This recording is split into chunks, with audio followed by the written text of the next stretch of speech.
Always check your closet. Hi Reddit and R. No sleep. Today I wanted to tell you of an incident that has been haunting me for a while. It was when I was 18 and living in Athens, Greece. I'd be living with my parents at this time, on my final year at high school, studying hard for the exams at the end of the year. We also lived on a flat, so we had a lot of neighbors at close proximity. I always was the paranoid kind. I read stories about serial killers, stalkers, and pedophiles when I was younger. I looked at unsolved cases about missing persons and murder victims. So given my always pessimistic and cynical nature, I was very cautious and paranoid. I was also mugged and when I was younger. So every time I saw someone behind me at night, I changed sidewalk and tried to avoid them. I was suspicious of everything and everyone, and trusted very few people. So anyways, let's cut to the chase. It was Friday, 3 weeks before my exams, when my parents told me they had to leave the country to go to a wedding in Houston. Weird, I thought. I knew they had a friend in the USA, but didn't know he was from Houston or that they kept contact. They told me his son was getting married, and since my parents were friends with his dad, he invited them. Anyways, they obviously understood that I had to study, so I stayed home. Given any other circumstance, I would gladly come with them. I'd never been to the USA and I always wanted to travel the world. I was also with my dog. Her name was Lucy. She was a mix between a Pomeranian and a Greek small domestic dog. She looked like a fox, and despite her eagerness and fierceness, she was quite easily scared and a bit lazy. But I loved her, kind of as a daughter. When Saturday came, I studied a bit of biology, made some eggs and a salad, and come afternoon I took my dog for a walk. North of our suburb there was a hill with a small forest. So it was an ideal spot for dog owners to walk their pets. I spent more than an hour and then arrived home. I noticed that my clothes were all arranged and folded carefully and were on top of the ironing board. I thought my mother did that so I wouldn't make a mess deciding which clothes to wear. I was on my computer when my dog started barking again. Lucy always barked whenever someone exited or entered the flat, but this time was different.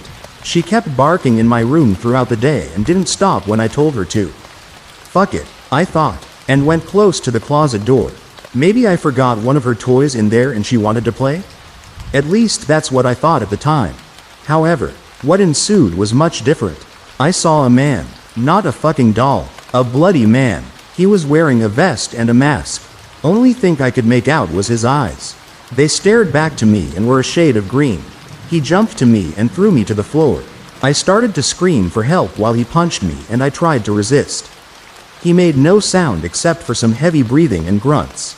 My dog kept barking while I tried to keep him from smashing my face with his hammer. His hammer got knocked away after I punched him, and he instead tried to strangle me. It's over. This is how I die, the pessimist inside me kept talking. The masked man was too strong for me. Tears started flowing from my eyes. Then suddenly I realized he freed my throat from his hands and I heard him screaming. It was louder than Lucy's barking. His left ear stood on the floor and he bled from the hole that was left of his ear. Lucy had bit it off. I took the opportunity to grab his hammer. I lost count of how many times I hit his face. I wanted to make sure he was dead. When I stopped, I started crying again, this time out of frustration. I kept looking at his now unidentifiable face when I heard a knock on my door. Fuck, was my first and only thought. Whoever he was working with must have been outside, waiting for his friend to do the deed. But why would he knock? I slowly moved to my door when the knocking became louder and louder and the man who was knocking started shouting. Instead of being the intruder's friend, it was my neighbor. He kept screaming at how it's almost midnight and that he has to wake up for work tomorrow and that I should stop playing video games and acting like a kid. Call the fucking police, I shouted at him with tears rolling down my eyes. Ignoring his rant. What? He said, looking shocked. I explained to him what happened and he called the police, almost looking as scared as me. While waiting for the police to come, I checked the man's backpack.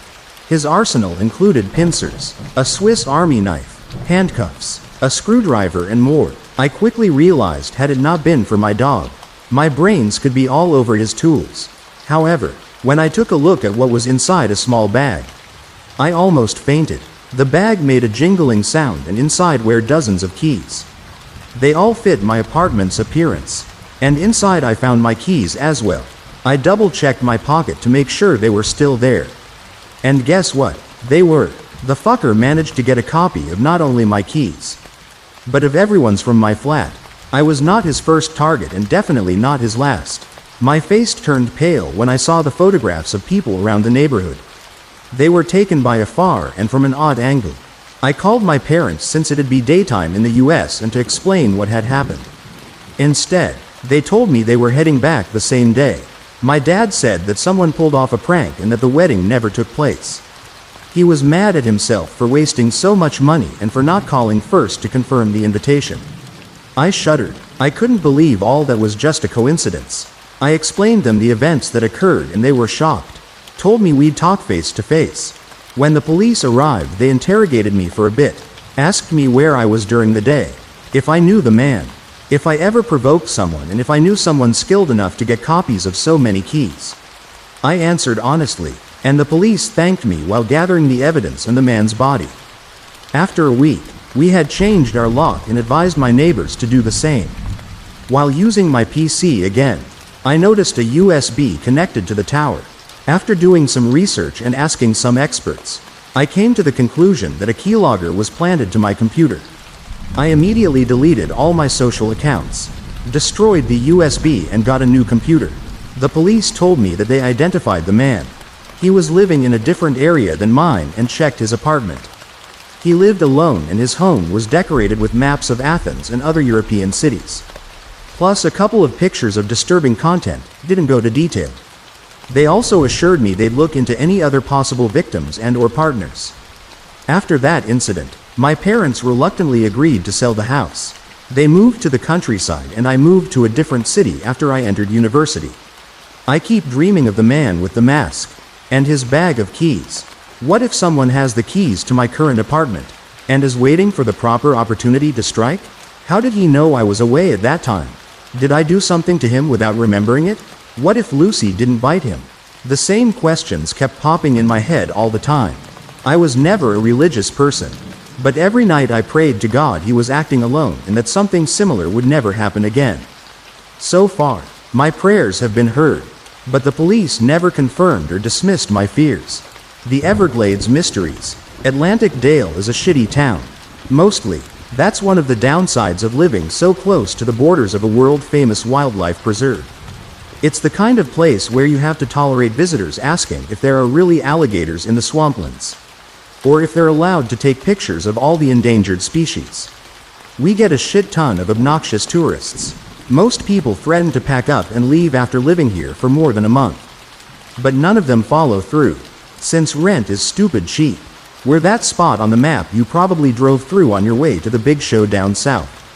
The whole town could go bankrupt one day and the rest of the world wouldn't give two fucks about us. If you've spent most of your life here, like me, you grow used to its little inconveniences. Take the weather. It's hot as hell 9 days out of 10, except when it decides to rain frigid water for 24 hours straight. The swamp makes noises too. The usual squelching and rustling, of course. But sometimes when it's way too late at night, you can hear these obnoxious birds twittering away in the cypress trees. And let's not forget the tourists who put up their tents and blast country music while yammering away about the beauty of nature. They never let up, not even when you throw beer bottles into their stupid campsites. Par for the course for the average townie. But when you work here as a town constable, you have to tolerate a whole load of extraneous shit. Drunk lowlifes threatening to chuck their neighbors' yapping dogs into the marsh. Travelers getting lost on trails that lead nowhere. Animals that keep wandering down Main Street, no matter how much you guide them back to the water. Eventually, you have to just accept that this is the way it is. You take the good days with the bad and hope the weekly rains don't flood your basement. The last thing you expect in a town like this is a fucking murder case. But guess where I found myself last Tuesday night, instead of throwing back some shots with the boys and girls at the station? The body of one Eddie Montero was found sprawled across a table at the local pool hall. His throat torn out and his intestines trailing on the ground like the world's thickest spaghetti. I was late to the scene, so I almost missed the forensics team snapping a few shots and dusting the surrounding area for fingerprints. The stench of viscera nearly made me vomit. There was a man at the crime scene who I didn't recognize. but his cheesy fedora and knee-length trench coat made me think he must have been a Fed. The guy was a real beanpole, maybe 6.5 feet tall. He wore a purple tie and was smoking the most absurd cigar I've ever seen. It was puffy like a swollen caterpillar. Gray clouds billowed from the tip and floated up to the ceiling. They were so thick and heavy I was shocked they didn't set off the smoke alarms. I left the body and crossed the room to join him. "Hey," I said sharply, "you can't smoke here. It's a fucking crime scene." "Buddy." The Fed jumped, like I'd startled him out of a daydream. He took the cigar from his mouth and stared at it for a moment. Flecks of ash drifted down from the puffy thing and settled onto the floorboards. "Sorry," he said in a raspy voice. "Don't know what I was thinking." He found an ashtray on the counter and stubbed out the cigar. His face looked naked without it, like he didn't know what to do without something big and cancerous stuffed between his teeth. "Officer Mike Hannity," I said, offering my hand. "And you are?" The man stared down at my hand with a dazed expression on his face, but finally took it. "Detective Smith," he answered. "Got a first name?" "Detective?" I asked. "That's classified," he said quickly. He withdrew his hand and rubbed it on the side of his trench coat. An action that wasn't lost on me. Did this guy think we were a bunch of backwoods rednecks who didn't wash our hands? What a prick. "I take it you're here about the mutilated body," I ventured, not sure why else you'd come out to our little neck of the woods. He shrugged. "I go where they send me. This time they sent me here." I cast a look back at Montero's corpse. "Any theories yet?" He said. "I may have one idea, but you're probably not going to believe me." "Try me." "Gee man," I replied. He scratched at the side of his fedora. Well, I think it might be a kappa." "A what now?" "A kappa," he said, with emphasis. "You know, a Japanese water spirit. This town is so close to a huge body of water. There must be plenty of them squatting here. They're mostly mischievous, but they can devour human flesh when hungry enough. Just like Mr. Montero here. Plus," he went on, building up steam, "they like to extract this organ called the shirikodama from the victim's anus. And Montero had several abrasions in his rectal cavity." "Buddy," I said, "do you hear how crazy you sound? This isn't the work of some fairy tale river monster. It'd be more likely if an alligator crawled up on land and mauled this guy to death. And let me tell you, that's not fucking likely." The detective looked sheepish, like a little kid who's just been told off by his parents. He cast a longing look toward the ashtray and began to gnaw at the inside of his cheek. For the first time, I noticed a price tag sticking out of the neck of his trench coat. "You don't strike me as much of a Fed," I said. He instantly went on the defensive. "I've got a badge," he said. "Hang on." He shoved a hand inside his trench coat and rummaged around the pockets. I could hear the clatter of loose change and what I suspected was a plastic lighter. I tapped my foot and checked my watch, wondering when this charade would end. I just wanted this to be over so I could catch the end of Schitt's Creek. "Just a second," the detective grunted. "Hold that thought," I said. Sheriff Libby Lombardi was approaching us. Her lipstick mouth pursed in a disgruntled line. She looked sideways at the 6-foot-tall detective, still digging through his endless pockets, then turned to me. "Hate to tell you this, but there's been another attack out in the swamp," she said. "Same sort of deal. Guts pouring out and huge chunks of flesh missing. The tourists are freaking out and saying some frenzied monster rose up out of the water and tore into their friend. We've tried getting more out of them, but none of their descriptions match up. From the sound of things, they didn't get a good look before the creature dove beneath the water and swam away." The detective stopped his rummaging. "The kappa," he breathed. Lombardi raised an eyebrow, the tense line of her lips growing even tighter. "Who's this clown?" she muttered to me. "He claims to be a Fed," I muttered back, "but I have my doubts. Let's go check out the other body and leave him to pick up the pieces here."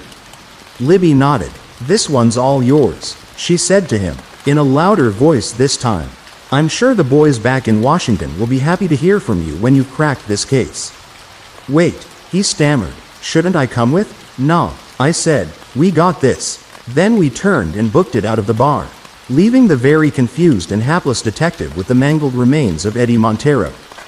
Asterisk, asterisk, asterisk, asterisk. The campgrounds were in full-on chaos when our cruiser pulled into the parking lot. Tourists in Hawaiian tees and cargo shorts were huddled together at the border, crying and biting their nails and fanning themselves with travel brochures.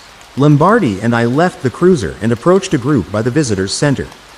"Excuse me," she said, "what happened here?" "Oh my God," said one of the crying girls. She stopped fanning herself and gesticulated wildly with the brochure in her hand. "Like, Veronica and I were just chilling by the water. You know, drinking a couple of martinis or whatever. And this thing came splashing out of the water and totally mauled her. It was horrible. I'm, like, fucking traumatized. I'm so sorry to hear about Veronica." I replied, "Can you describe her attacker?" "I saw it," said the surfer dude type standing behind her. "It had 6 stubby legs and wriggled around like a snake. Except with, like, a million sharp teeth." "Nah bro, it was a dude in a snake costume," chimed in the guy next to him. He was sipping an iced tea and seemed unaffected by the general hysteria of the rest of the crowd. "He got Veronica with like a knife or something. Then jumped back in the water and swam away." "Oh my God, you guys are so stupid," the girl said. "It wasn't a snake. It was a mutated swamp monster or something." Lombardi and I shared a skeptical look. "We'll check out the crime scene," I said. Thanks. Anyway, the two of us pushed our way through the mob and approached the campsite. A few other cops had gathered by the scene of the attack, ushering back curious tourists and clearing the area around the body. Veronica, or what was left of her, was sprawled across a folding chair on the porch area of one of those fancy eco-tents. Blood and viscera had been sprayed across the interior walls of the tent, covering the bed and the shelving unit and the tacky blue throw rugs. Veronica's guts spilled free from the hole in her chest like fleshy pink snakes. "Looks like the Vic from the pool hall," Lombardi muttered. "The hell is going on here?" "I don't know," I said, "but we have company." We turned to see Detective Smith hurrying towards us, his whole body swaying with each step of his lanky legs. He ran up to the edge of the crime scene and took a second to bend over and catch his breath. When one of the other cops asked him what he was doing here, he reached into his pocket and pulled out the elusive badge he'd been rummaging for earlier. He waved the badge hastily in the cop's face and came over to join us. "Thought you were supposed to be investigating the Montero case," Lombardi said delicately. "Hit a dead end." The detective shrugged. "Besides, this is all part of the same case, right? 2 bodies turning up in a 10-mile radius, both killed in super gory ways. They have to be related, don't they?" "I don't know," I said. "You tell me." The detective, as predicted, was at a loss for an answer. I ignored him and knelt down to get a closer look at the victim. Blood pooled in sickly puddles along the floor of the eco-tent, smeared across the ground in Veronica's death throes. At the far end of the tent, the blood was stamped with a distinct shape, a large footprint, with 5 stubby toes and a series of claw indents. Whatever killed the Vicks, I don't think it was human, I said. "That's what I'm telling you," the detective cut in, excited. "It's a telltale sign of a Kappa attack." "Buddy, I meant that a wild animal got them," I said. I straightened up and brushed bits of dirt off my hands. "This town is full of meth heads. If they flushed their drugs into the water supply, it's possible that some beastie in the swamp got a load of the stuff and went feral. Might explain why they're coming up on land and mauling people." "Let me get this straight," the detective said. "You think meth gators are more likely than a Japanese water spirit?" "It does sound a little far-fetched," Libby admitted. I shrugged. "Freaky stuff happens around here all the time. Wouldn't be the weirdest thing I've seen since Tuesday." The detective seemed dubious, but Libby just rolled her eyes. "Fair enough," she said. "Whatever's out there, we're not going to find it by hanging out on shore. I say we rent an airboat, load up on ammo, and go find this drugged-up son of a bitch." "Sounds good to me," I said. Libby marched off to go find us a boat, while the detective stared down at the body with narrowed eyes. He gnawed on his lower lip, clearly lost in thought. I wondered if he was itching to take a hit of his big cigar. "I still think there's something you're missing here," he said. "Some other explanation. I can feel it in my bones." "Only one way to find out," I replied. It didn't take Libby long to commandeer a vessel, and soon we were sailing across the swampy waters of the Everglades, reeds and lily pads brushing against the side of our airboat. It was a sturdy thing, made of fiberglass, and the engine had a muffler so the propellers didn't blow out our eardrums. It rumbled along with the light purr of a sports car engine. Or maybe some kind of mountain cat. Libby sat in the back and worked the engine, while the detective and I took the seats up front. We were exposed to the breeze and the unfortunate smell of swampy water, which wafted into our nostrils like the stench of rotten vegetation. The detective had to keep a hand on his absurd fedora to keep it from blowing away. I watched him struggle with it, amused in spite of myself. "Do all the feds dress as spiffy as you?" I asked. The detective squirmed in his trench coat. His purple tie whipped around like a flag caught in the wind, occasionally smacking him in the face. He looked miserable. For a moment I felt bad about teasing him. "I got my hat after I graduated the academy," he said, his voice thin against the wind. "All the graduates get one. It's kind of a rite of passage thing." He looked down at his shoes. "I know it looks kind of stupid, but it reminds me of what I've accomplished." "You know? Nothing wrong with that," I said. "Hell, I'm just a town constable. But I'm proud to wear my badge. Helping people, keeping things orderly, looking after my town one case at a time. I totally get wanting that reminder that you're fighting the good fight." I flashed him a light smirk. "Even if your fight is against monsters that don't exist." The detective didn't laugh, but the corners of his mouth twitched up in a slight smile. Signs of struggle up ahead. Libby shouted from behind us. She pointed in the direction of a distant thicket, where thin trees poked out of the marsh like skeletal fingers. "Looks like something's crashed into the branches and left splinters everywhere. Could be our mystery monster." "Here we go," I said. I pulled my gun out of its holster and checked to make sure the thing was loaded. The detective withdrew his own gun, his fingers tense and white-knuckled against the barrel. His face had gone pale as a sun-bleached sheet. The airboat rumbled along across the swamp, spraying fine mists in its wake, until we reached the edge of the thicket and couldn't go any farther. The sun was baking hot and reflected off the exposed bits of water like a dirty mirror. Libby killed the engine, and the swamp settled into a state of sudden quiet, broken only by the chitter of distant birds and the rustling of branches in the breeze. "From here we've got to go on foot," she said. "The boat won't fit through the trees, and our engine would probably drive off the animals anyway." "What?" the detective said, startled. He eyed the slick, murky surface of the marsh water, then looked down at his lengthy trench coat. "Might want to ditch the jacket," I said. "It's only gonna slow you down. Maybe I should stay and protect the boat." He said nervously. "Someone's got to, right? Protect it from what? Swamp monsters?" Libby said. "That thing's sturdier than we are. It'll be fine. Come on, detective," I teased. I leapt off the boat, my boots plunging into the muddy bottom of the marsh. "You're not scared of a little water, are you?" The detective grumbled something I couldn't hear under his breath. He wriggled out of his jacket, folded it, and placed it gently on the seat.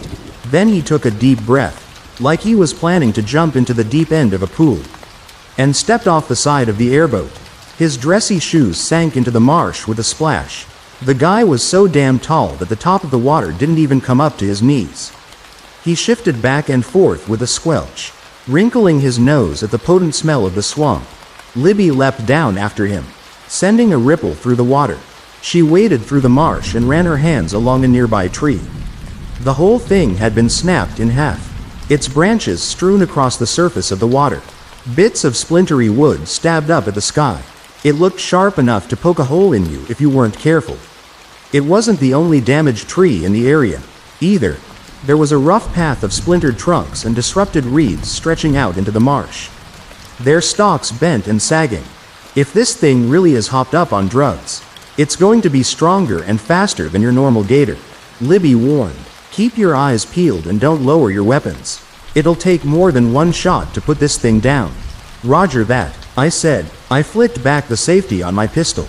Beside me, the detective looked like he might be sick, but he reluctantly did the same. Libby gestured for us to follow, and we trudged after her through the swamp, our footsteps sinking into the muddy bottom. The reeds brushed against my jeans as I pushed my way through the thicket.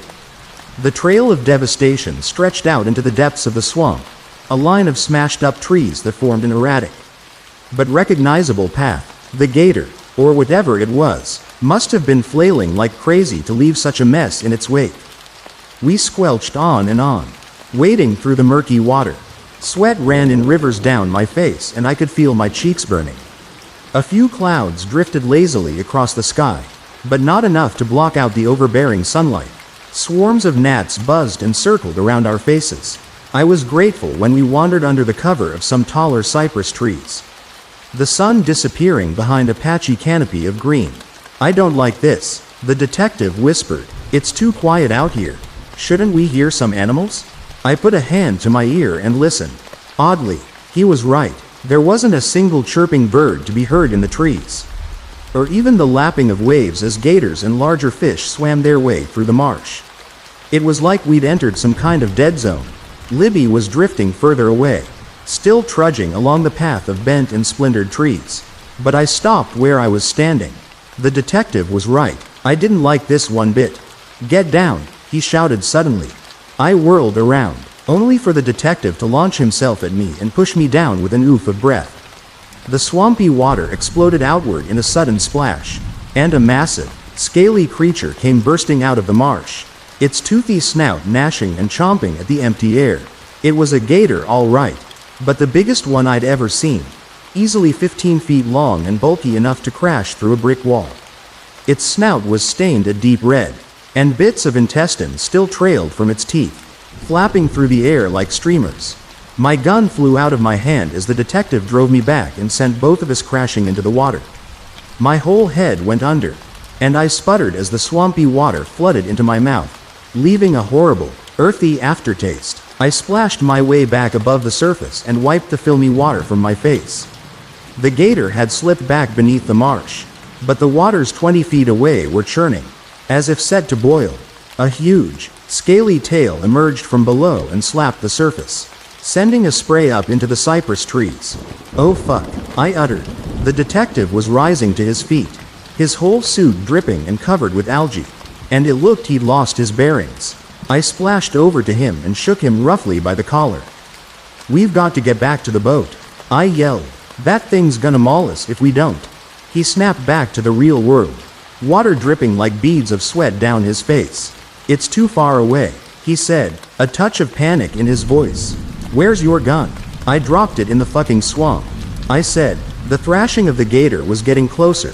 Any chance of escape we had left was dwindling by the second. "Where's yours?" The detective lifted his pistol, but my heart sank when I saw the water dripping from its barrel. It had gotten soaked in the swamp when he'd pushed me down. I whirled around and turned to see the gator barreling toward us, its whole body flailing as it propelled itself through the water. There was a craziness to its movements that I'd never seen in a gator before. Its jaw moved at a rapid fire speed, gnashing at the remains of Veronica's intestines. Two things were clear. This beastie was hopped up on drugs. All right, and we were right in the path of its rampage. The detective stepped in front of me and lifted his gun. "Stay behind me," he said. He was trying to project an air of bravery, but I could hear the tremble in his voice. He lifted the dripping gun and pulled the trigger. To my surprise, the gun fired, and a bang echoed across the swamp. Unfortunately, the bullet missed the gator by centimeters. Its jaws were opening wider now, revealing its pink, tender throat, and it lunged at the detective, leaping out of the water like a tremendous scaly fish. I reached out and yanked him back. The jaws snapped shut on empty air, and the gator came crashing down, drenching us with another murky wave. It quickly got its bearings and circled back, leaping up again, but something long and gleaming zipped through the air and sank into the side of its face, sending it flailing to the right. I stared down at the writhing animal. There was a wickedly sharp hunting knife wedged into its eye, and it was gushing blood into the water, turning it a sickly red. I spun around, heart pounding, and saw a man charging toward us across the marsh. Where the hell had he come from? He was large, burly, wearing a thick leather vest with no shirt underneath. His arms were veiny and muscled. There were scars running up and down his body, creating a lattice of white marks on his face and neck, and his eyes were wide, blue, and bloodshot.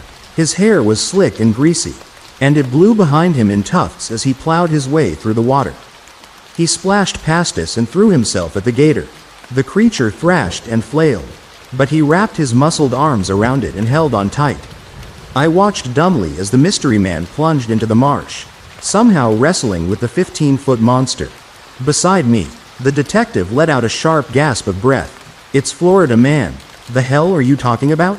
I croaked. "Haven't you read the headlines?" he said. "He's everywhere. Walmart evacuated after Florida Man found crawling through ceiling." Or, "Florida Man found sitting on family's roof in his underwear. Has no idea how he got there." Or, "Florida Man interrupts local Presbyterian service with flamethrower."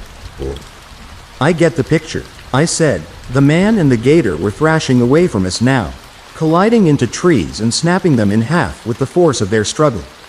But that's not all one guy doing that shit. There's just a ton of crazy people in Florida. No, you don't understand, he replied. That's what the government wants you to think. In reality, it's all one being. One entity responsible for these bizarre stories. You could think of him as a local cryptid. He feeds on attention, living off the fame of his strange exploits, before slipping back into the shadows to plot his next move. Can you turn off your conspiracy garbage for 1 second? I snapped. Whoever this guy is, he's given us an opening. We need to get back to the boat and save our own asses. There was a roar from behind us, guttural and full of pain, and a horrific snapping sound. I turned to see the mystery man rising from the swamp, shallow bite marks all over his arms. The gator crashed into the water, lifeless, its neck bent at an impossible angle. Its flailing tail slapped the water once and went still. Blood spread outward from its punctured eye in swirling, rippling patterns. Holy shit, I breathed. How did you? But the man apparently wasn't interested in talking. He reached down, yanked the hunting knife out of the gator's eye, and kicked the creature with one heavy boot. It drifted away, blood streaming in its wake. Then the guy turned to face us. His bloodshot eyes stared in our direction, wide and manic, and his whole body trembled like a washing machine. He opened his mouth and gnashed his teeth like the gator he just killed. Shit, I realized. He's hopped up on drugs too. Then he came rushing at us, and the detective and I stumbled backwards. He moved like a man possessed. The water barely slowed him down. I glanced hastily around, hoping to find a sharp floating branch that I could defend us with. But there was nothing around except a few splintered twigs and a thick cluster of reeds. When I looked up again, the man was only 10 feet away, charging toward us with his mouth open and his bloody knife raised high. Bang, bang, bang. The man staggered to the side, 3 bullet holes appearing in the center of his leather vest. His hand opened and the knife dropped into the water with a tiny splash. The detective and I whirled around as Libby emerged from the thicket of trees, her gun raised and smoking. The man let out a tortured howl, like a wounded animal, and Libby fired one more shot for good measure. It sank into his chest and sent him sprawling across the water. He floated there in the murkiness, his fingers twitching, unconscious, but somehow still alive. "You took down Florida Man," the detective whispered in disbelief. "Are you boys okay?" Lombardi called. She hurried over to us as fast as she could in the swampy muck. Her hair had come loose from her bun and her face was slick with sweat. She lowered her gun, but kept a wary eye on the burly man in the water. "We're fine," I said. "God knows what that guy was doing out here in the middle of nowhere. But he took down the meth gator for us. Wouldn't surprise me if he was behind some of those attacks too." Libby said. "Montero wasn't anywhere near the water when he got mauled. Hard to imagine why someone would commit such a grisly murder. But he's certainly homicidal enough. Meth is a hell of a drug," I replied. "Either way, I think we've seen the last of the mutilated bodies around town." The detective couldn't stop staring at the man floating on the surface of the swamp. His fedora was askew on his head, and little bits of graying hair floated free from his scalp in the breeze. The hand with his gun hung limply by his side. I couldn't tell if he was relieved or disappointed or what. "Come on," I said, grabbing him by the sleeve. "Case closed. Let's get back to shore and put this whole crazy day behind us." The next evening, I was throwing back drinks at our local tavern when the detective slipped into the seat next to me. He was gnawing on an unlit cigar and had bags under his eyes that were so dark they looked like eyeliner. I gestured for the bartender to pass us another beer, then turned to look at my unlikely partner in crime. "You're not a federal agent," I said. It wasn't a question. His jaw tightened around the end of his cigar. "I have to show you something," he said. Then he reached into the pocket of his trench coat and rummaged around for a few seconds. When he drew out his hand, he was holding a laminated slip with an official-looking stamp plastered across the front. I took it and stared down at the 3 lines of printed text. Stephen Smith, licensed field agent, Monster Hunter Society. "You fight monsters?" I asked. I handed the slip back to him, and it disappeared once again into the folds of his coat. He nodded. "I passed my initiation 3 months ago," he said. "I'm licensed to hunt and dispatch monstrous entities in all 50 states. "Really now?" I said. I took a hefty swig from my glass. "How many monsters have you bagged so far?" The detective instantly went on the defensive.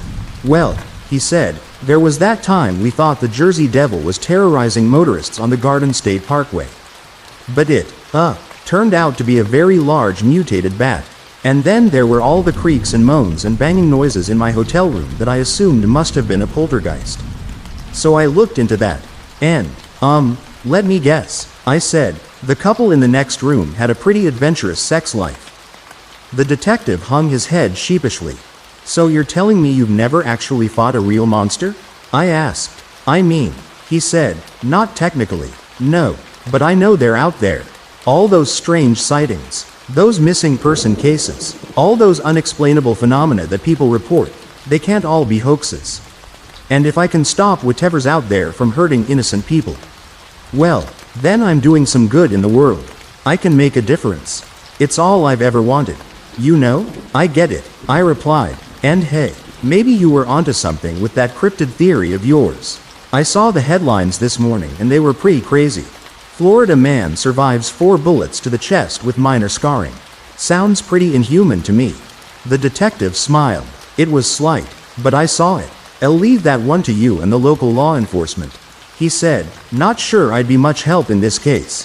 Florida's a bit too strange, even for me." "You're leaving?" I asked. "Yeah," he said. "I should probably be moving on. There's been reports of a Wendigo out west that I ought to look into. Missing campers, the usual stuff. I shouldn't keep them waiting."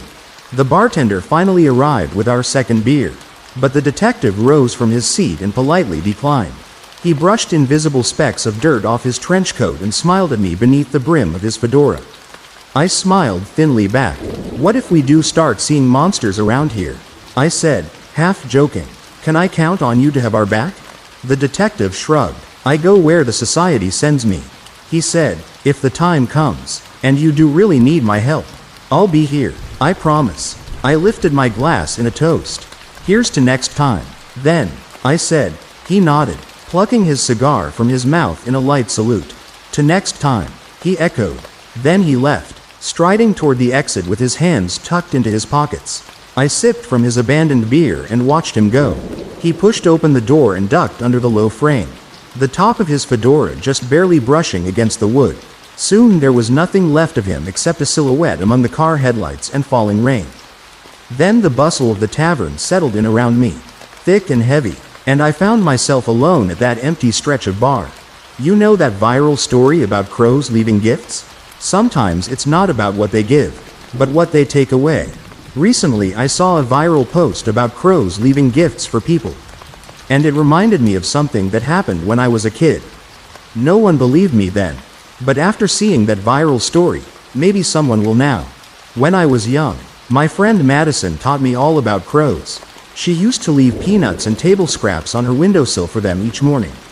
And when we met up to walk to the bus stop, the birds would sometimes follow her, cawing. She had names for all of them, but her favorite was the one she called Agatha, a small hunched bird like a scrap of shadow with tattered tail feathers.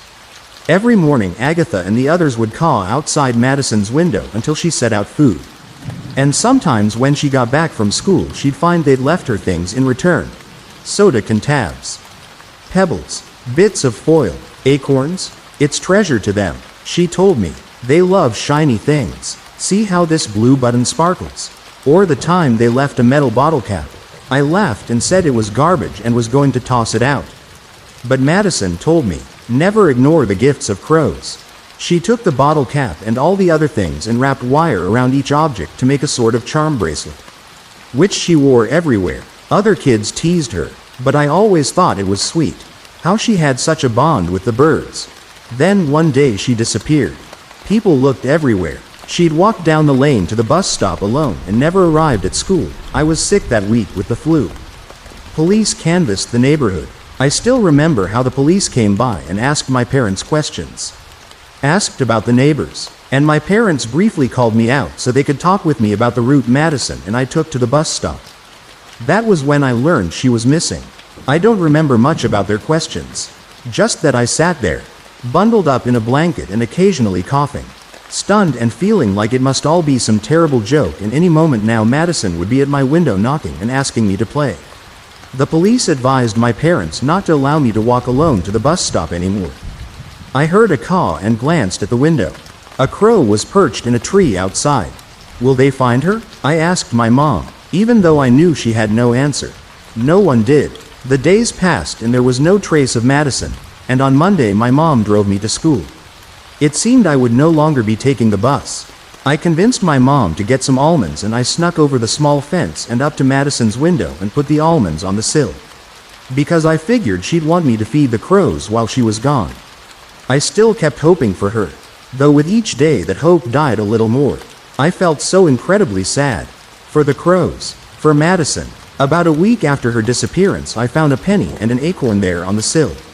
And I tucked them into my pocket. Caw. A ragged black bird perched on the fence. Watching me. Its beak opened. And it cawed again. I'm sorry she isn't here to feed you. Caw. I'll try to feed you when I can. The bird's head cocked. One shiny black eye regarding me. And then it suddenly flew away. The next morning there were no new gifts. But the crow with ragged tile feathers was there. The bird got incredibly close, seeming to try to look me right in the eye. I heard Madison's voice in my head. All those crow facts she used to spout. They're so much smarter than people realize. They can remember human faces. And they gossip if there's a bad human and they all warn each other. And suddenly, a shiver ran down my spine. An idea needling its way into my brain. And I asked the crow, do you know what happened to Madison? The crow's head turned. Madison, I repeated. Crows could learn words. They were good mimics. I'd never heard any of Madison's crows talk. But they watched her all the time. Heard me and others call her name. Madison, I said again. The bird suddenly flew away from me. Only to perch in the branches of a tree and caw. My heart pounded. The crow was leading me someplace.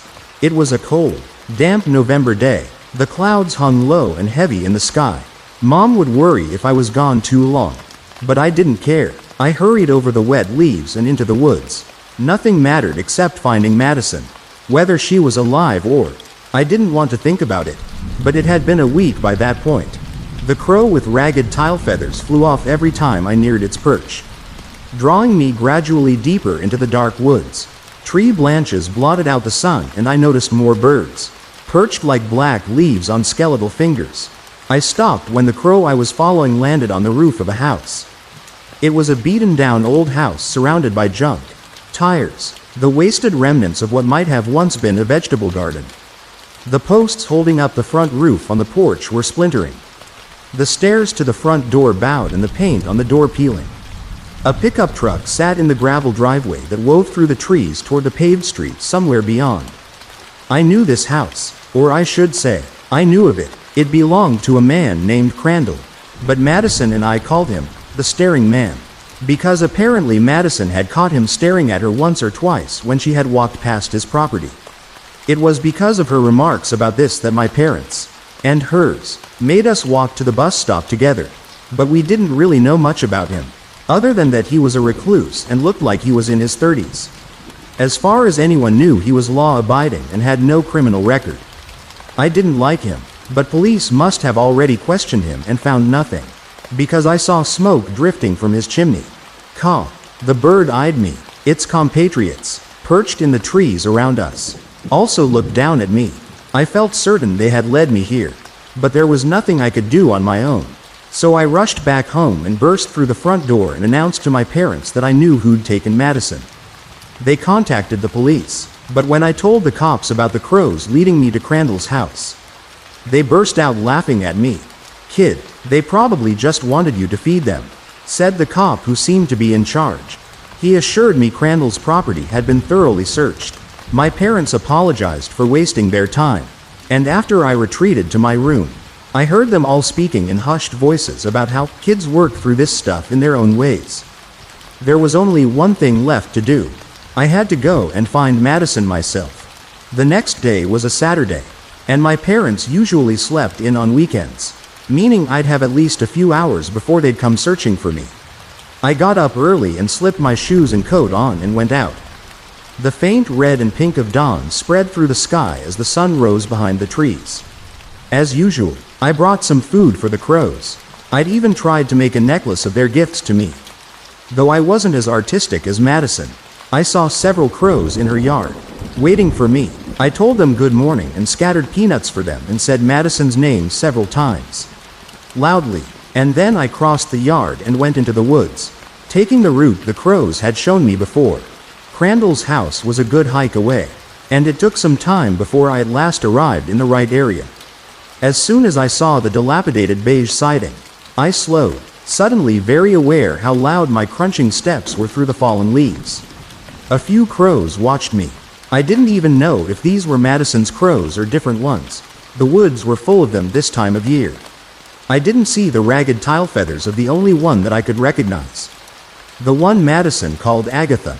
But even if they were different crows, it still made me feel better to have them around, and I touched the necklace for good luck, carefully, keeping one eye on the door to the house in case the staring man should step outside. I began to search. I looked up.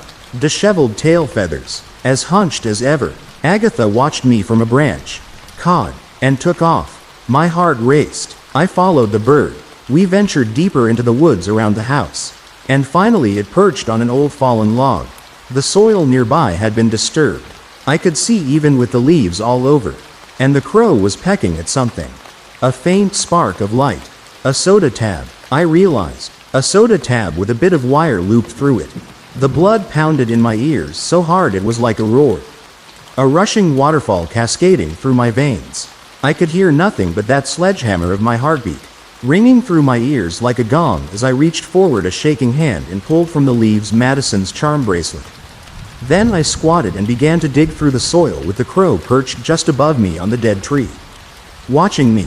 Sudden cawing behind me, all around me, a series of short, sharp caws. Kakakik. The crow on the log, Agatha, opened her beak to cack at me and fluttered away. Hey! Ice slammed into my veins at the sound of the deep voice. I jumped, whirling around, and a rough hand grabbed me. The staring man, his eyes were hard, glittering, bluer than the sky. They might have been pretty eyes, if they hadn't been so cold in his stubbled red face. "The fuck are you doing on my property?" he demanded, hoisting me by the front of my shirt. "Heel up," I screamed. "Heel MMMFFF." His gloved hand clapped over my mouth. I fought and squirmed, but it was no good. He dragged me back the way I'd come, toward the sagging front porch of his house. "Kakakik, kakakik, shut the fuck up," he yelled. At first I thought he was yelling at me. Then I realized he was yelling at the crows. We were nearly at his front door when a very loud caw sounded nearby, and the man swore as a flutter swept overhead. His grip on me loosened, then released as he stumbled back to swat at something that flew right into his face. I scrambled and ran. Behind me, the man lunged for me, but the crows were darting in and out, dive-bombing him, and he tripped. I bolted all the way home. I got lost on the way, and for a little while was wandering the woods. Finally I made it to my house and burst in screaming at Mom and Dad to call the police. When I told the cops about the bracelet, they asked me to show them where, but the woods all looked the same to me when I led them back to Crandall's house. Without the crows, I couldn't find it. We searched all over. No bracelet. The officers seemed to think I was making the whole thing up. They did interrogate Crandall. He admitted he'd found me on his property, digging through the leaves, and said he'd grabbed me to try to bring me home. He also added that I was a nuisance and that he wanted a restraining order to keep me and other kids off his land. From the trees above, the crows watched, and they watched as my parents took me home. I locked myself in my room and cried into my pillow all night because nobody believed me.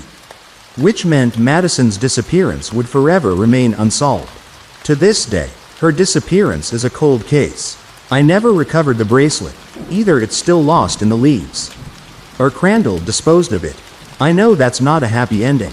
Like I mentioned at the beginning, no one believed me back then about the crows. Madison was right, though, about their gifts. The birds don't bring trash. They are very judicious in the gifts they select, and I know this because a couple of days after the incident with Crandall, I was sitting outside, moping at her window, and the crows brought me a gift to make me feel better. Caw. I wiped the tears from my eyes and saw, through my blurry vision, that they'd left something on the sill. At first it looked like a pair of misshapen marbles, each mostly white with a splotch of blue bright as the sky. Long red tails dangled from the gloppy things, and as my teary vision cleared, I gasped, eyes, human eyes. I flushed them down the toilet so the birds would not be blamed.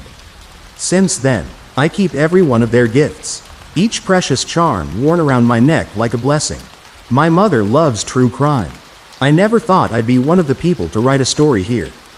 To share something horrible, I actually never used to read Reddit or anything like it. I don't even like horror stories. But my mother loves everything scary. She decorates her house for Halloween in August. She watches slashers like they're her stories. I guess I started reading these stories to try and engage in her hobby. It never really clicked, but I tried. My mom was always interested in this stuff, though. When true crime became bigger during the pandemic, she eagerly started watching every YouTube channel she could find. I'd wake up in the mornings, at 8 a.m., to the words, throat slashed, or eyes gouged out, or stabbed 44 times. I was 18 and I had heard my mother say exsanguination more often than she'd said I love you.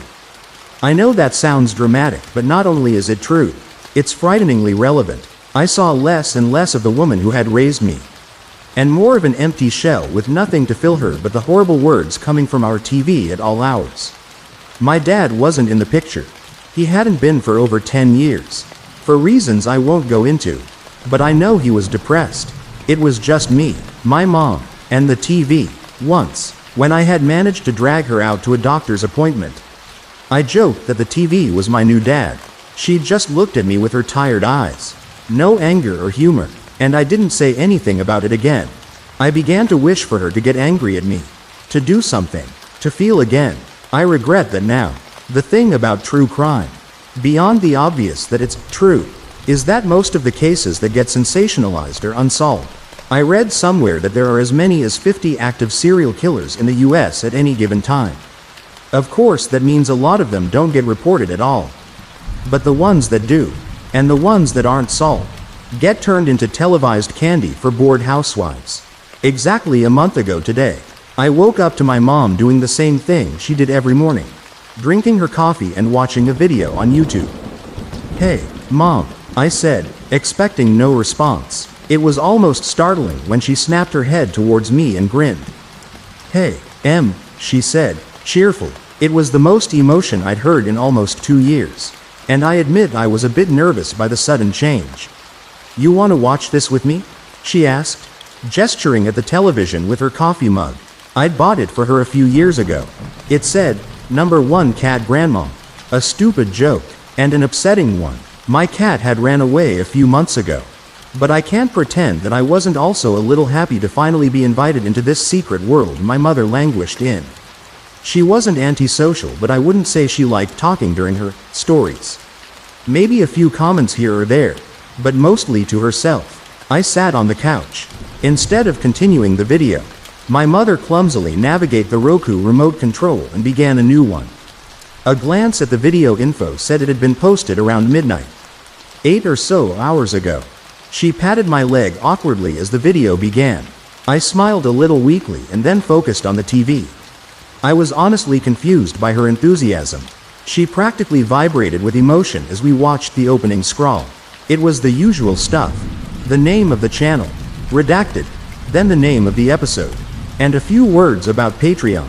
On the bottom left a little pop-up about paid promotions being in the video slid onto the screen, and I felt my eyes glaze over. Yes, I'd tried to engage with my mother before, but I can't say I was thrilled about this. The voice on the screen had a dead, utilitarian tone. Subtitles were on despite the words themselves already gliding across the screen.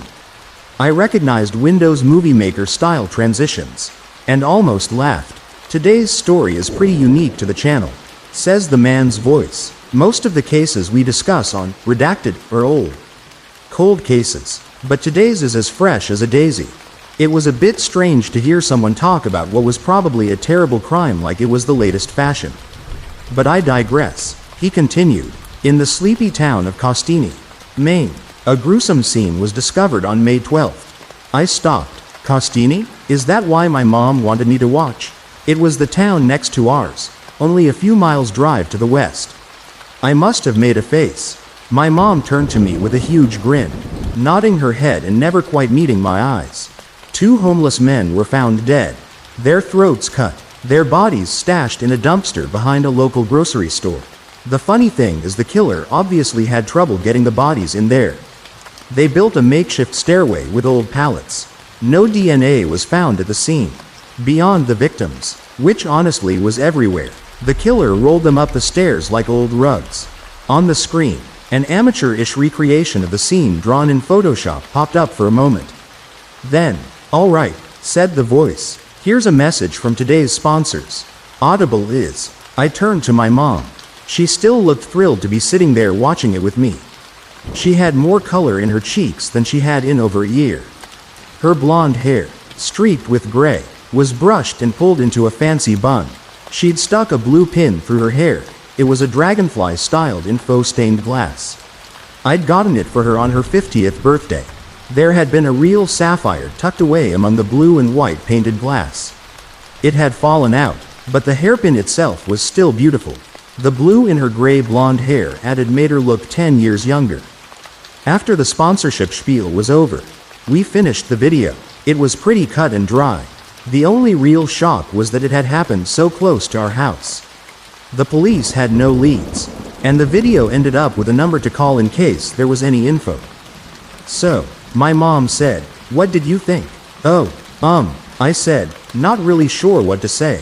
It was kind of scary that something like that could happen so close to us. I know those guys were homeless, but that doesn't mean it isn't awful." "What's awful about it?" my mom asked with a bitter note. 2 people died, Mom." "Oh." She perked up again and smiled. "After that, we ordered pizza and watched a movie. She let me pick, which meant it was the first non-horror film I'd watched with my mom ever. After that, things went back to mostly normal. I still woke up at 8 a.m. to the sounds of true crime on the TV. But there was a small difference. My mom would ask me questions about the videos. I'd sit, laptop on my legs, and job application after job application on my screen.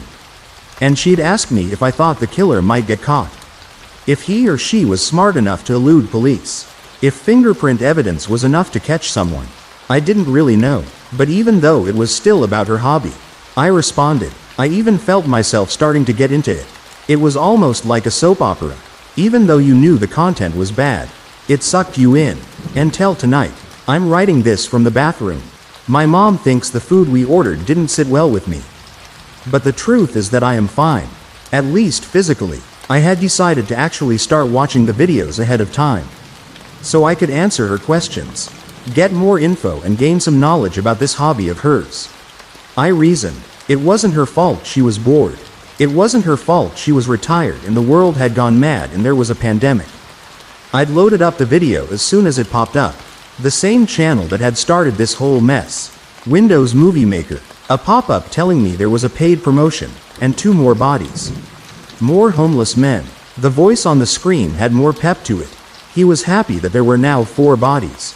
You need 3 kills for it to be serial. The cops were still pretty dumbfounded, but they had a small lead. The killer had possibly left behind some evidence, and the YouTuber was thrilled to have procured a picture, legally. He swore, but I rolled my eyes.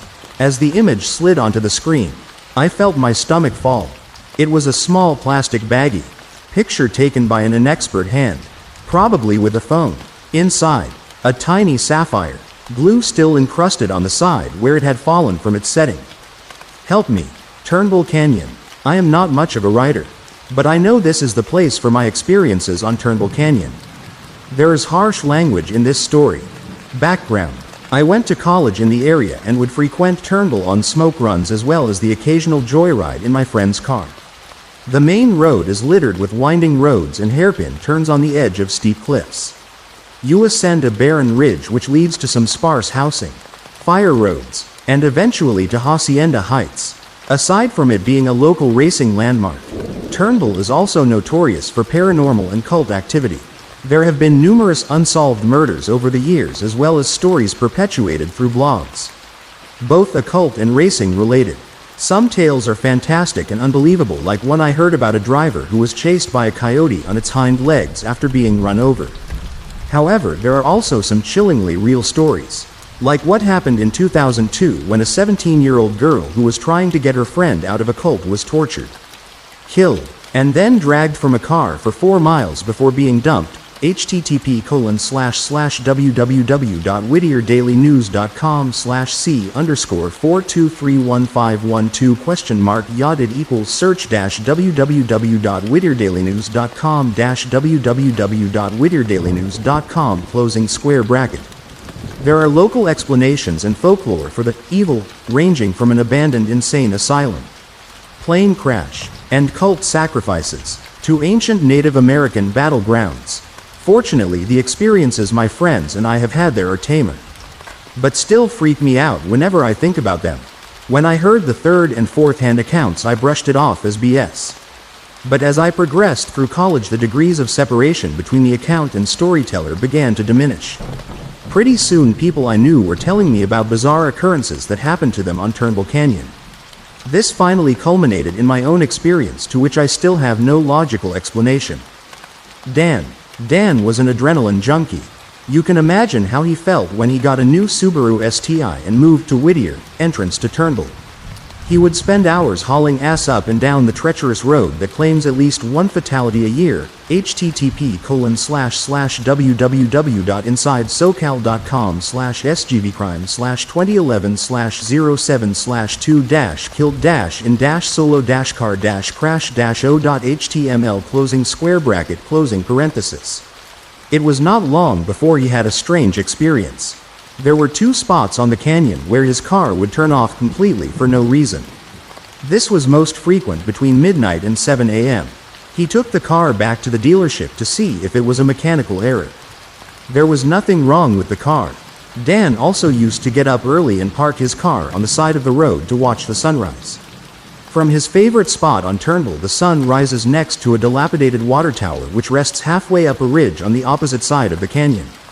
The water tower has long since been out of use and is only accessible through fire roads and rarely walked hiking trails. It was on one such morning in the minutes before dawn that he first saw the cloaked figure. He told me the thing rose out of the earth, like there was a pile of dark fabric on the ground that inflated into a person. As the morning made its arrival, Dan realized the man was looking directly at him. The tower was too far for Dan to make out any discernible characteristics, but close enough to know that he was being watched. Dan, being sufficiently creeped out, decided to leave right as dawn was breaking. As soon as he got back into his car, the man was gone. This happened 3 more times before Dan decided to watch the sunrise elsewhere. Rob rented a 5-bedroom house with a guest cottage at the top of Turnbull. His parties were amazing because neighbors are few and far between, and the house was on several acres of land. Aside from throwing parties, Rob also used to grow copious amounts of ganja in the guest house, which was located on the opposite side of the poorly lit lawn. The grow room was really several stand-alone grow tents in the 3-car garage the cottage sat on. One fall evening, when his roommates were at a concert and he was tending to his babies, he heard a scraping noise. The noise persisted over the carbon filters, dehumidifiers, and fans and seemed to be coming from outside on the other side of the cottage. Strange noises were not uncommon with the wilderness, wild peacocks, and his dog Jenny running around.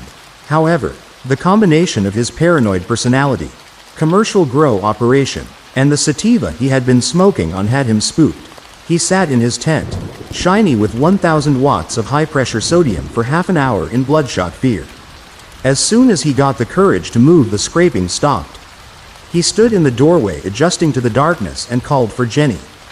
Jenny must have escaped again because she would always come when he called and was never allowed inside the house or cottage. There was no sound aside from the collective humming of his equipment behind him. Everything was black except for the porch lights of the main house on the other side of the lawn. The scraping started again. Rob bolted across the lawn for his life, the overwhelming feeling of being watched making him nauseous. He reached the door, practically breaking it down. Once inside, he turned on the lights and peered outside. And there it was, in the middle of the lawn's blackness 6 feet above the ground, the glint of eyes in a black mass. At that same moment, a light tapping came from the kitchen behind him. He spun around, grabbing a standing lamp, yanking it out of the wall. He moved aggressively towards the disturbance, screaming vacant threats. It was Jenny. She was terrified, whimpering in the corner. Rob, with a big, "fuck this shit," decided that his plants could wait and sat in the kitchen facing the door.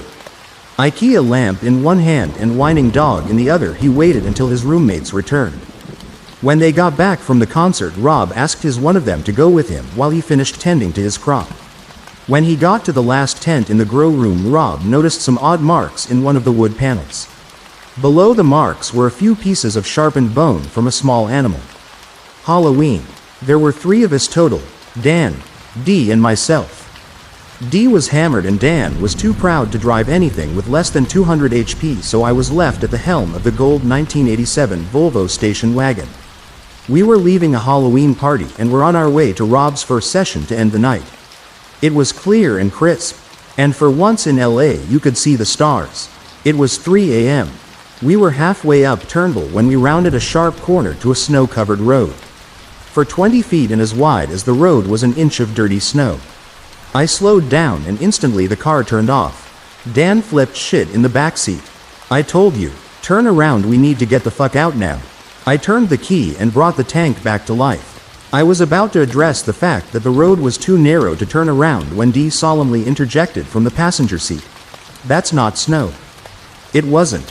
For 20 feet and an inch thick, the road was covered in feathers and wings of chickens or pigeons. There was not a lot of blood, just occasional bits of red meat clinging to wings. We proceeded in silence, broken by the crunching of tiny bones. The road straightened out, revealing a curve marked by a yellow directional arrow 60 feet ahead.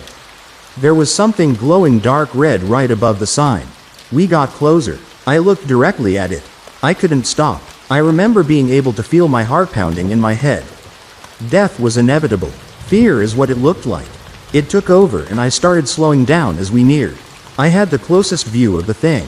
Dee swore he never saw the red mass, but clearly saw what was right behind it, 10 feet away on the canyon face, staring right at us. Dan started screaming again and Dee punched me in the arm. The sudden pain woke me up and I floored it as a dark mass with cold eyes started to move towards us. The car died again, and again. Finally, right as the black mass slithered onto the road, the tank roared to life and I drifted that station wagon better than Dan ever could in his STI. The thickest fog I have ever seen set in around the next corner as we frantically made our way to Rob's. That was the last time I ever went to Turnbull at night.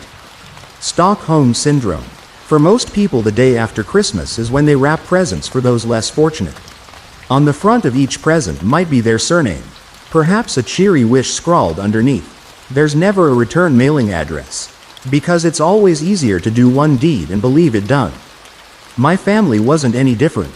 We weren't rich by any means, but most Christmases we would get more than we needed, and my mom would box a few of them up in the cardboard strewn on the floor. My dad said this was a great thing for us to do. So my siblings and I always tried to remember not to crumple the boxes or rip them up, even if we did throw them around a bit. That's what Boxing Day is for most families. That's what it was for me too, until December 26, 2001. It began when my older brother didn't come home after curfew. This was before cell phones were common, so my parents stayed up past midnight. And I laid awake in my bed as I watched my sister sleep peacefully. Then at 2:43 in the morning, a knock came from the front door that sank my throat into my stomach. I'll never forget the sound my mom made when she heard the news. My brother was involved in an accident. Drinking was involved. Everyone in his vehicle and 2 others were killed. He was the one that had been drinking. He was the one that had been driving when his car struck another and then careened into the dry fields of wheat. The flames roared for hours before anyone drove down that same patch of road. And by the time the fire department came, it was too late. None of the bodies could be recovered. We buried his coffin in the local cemetery. For months I was angry at him. I was angry at him for drinking. I was angry at him for dying. I was angry at him for killing all those people. We live in a small town and word spread quickly. I became the drunk killer's brother. The name stuck too because my dad was never the same after that night. All the vibrant charisma that I had associated with him were gone. It were as if he had nothing left in him. He had once been an active member of the community, but one by one folks started shunning him. It got so bad that even friends he knew for years wouldn't answer the door when he rang. So in his desolation, he turned to the bottle and became the town drunk, which made everything worse. Like father, like son. At times I would come home and see my dad staring at me through the rose-tinted bottom of Jack, and he looked as if he wanted to say something. But he never did. My brother's actions would follow me out of junior high and into high school. I never got invited to any parties or had a date. Never went to a school dance. So during those many lonely nights I decided that when I turned 18, I would get the hell out of here. I'd go where no one knew me. Get a fresh start. Head toward a big city on the coast and disappear into the crowd. I'd attend a junior college and hope to transfer into a 4-year state school. I had a lot of dreams that I dreamt during those lonely years. But when the time finally came, I couldn't do it. Not when my parents needed me. Not after my little sister had been kidnapped the February before I graduated. She had been walking home from school, like any other day, when she was abducted. The sheriff had tried to keep everything hushed up, because the detectives working on the case didn't want to chase off whoever it was that had done it. The police would eventually trace all their leads into a warehouse. There they would find my sister's shoes, socks, dress, underwear, and bag, all neatly folded and put to the side, along with the belongings of 9 other children. Where's her coat? I remember my mom crying at the station. She's going to be cold without it. Inside the warehouse were several large steel vats. The place had once been a cannery. The vats were used to cook and boil meat until it fell off the bones and the collagen collected to be used as a natural preservative. A specific roller inside the steel cooker would scoop the bones from inside and drop them down a chute to be collected by workers. When one of the officers opened a vat, he threw up inside. Many argued that this caused a contamination to the overall evidence. But after several forensic tests, it was concluded that the contents were human remains. It was hard for anyone to think that the perfectly flat opaque paste at the bottom were the victims. But when they had finally emptied it, there was no longer any doubt, because at the bottom of the vat were hundreds of tiny teeth. There was a statewide search after that. The cops were no longer worried about putting this criminal into hiding. They were determined to flush them out by force. Even reporters from other counties would come to our town. But after a few months the commotion died down, because no one else was kidnapped and not another clue surfaced. Once in a while I'll still see or hear someone pick at the story, but in the end, none of the other children were ever recovered. Not even their bones. I believe the aggression that the detectives originally feared made the killer go into hiding, probably forever. To this day, this still remains the largest unsolved case in my county. We buried my sister on a Wednesday, 3 years after my brother. Another empty box. I tried staying on for months afterwards, but between the shouting and the silence, I couldn't take it anymore. It was even harder on my mom because a few days before I was going to pack up and leave without saying a word, she took her car, an umbrella, and the family dog to the beach. She walked towards the water as the sun was setting. Witnesses say she never came out, that by the time they got down to the water, she was gone. The funeral director offered to cover all of our expenses, said it was a great tragedy. I couldn't help but think that they were being so nice because we were their best customers. And that there was still 2 of us left. Another empty box. After a year of cleaning up after my dad, pulling him out of alleys, behind garbage bins in piles of his own vomit, I had enough. I got up and left. He watched me as I took my stuff out the door. I made extra trips to my car to give him a chance to say something. He never did. The only thing that came between us was the creaking of the door as it opened and closed. A part of me wished he said something. A part of me wished he said anything, even if it was bad. Because at least then we could get in a fight and I wouldn't feel so much like a piece of shit for leaving. Maybe if we had fought, I wouldn't have left him all alone. A year later I was living alone and coming home from school. When I see a box near my front door, I suspected it to be a package I had ordered online. I had purchased one of those cheesy signs that I loved from Etsy. It read something like, "Home is where you are." Somehow it resonated with me so much that I had to have it. I didn't get a chance to open it because I was late for work. So I stashed it in a corner before leaving.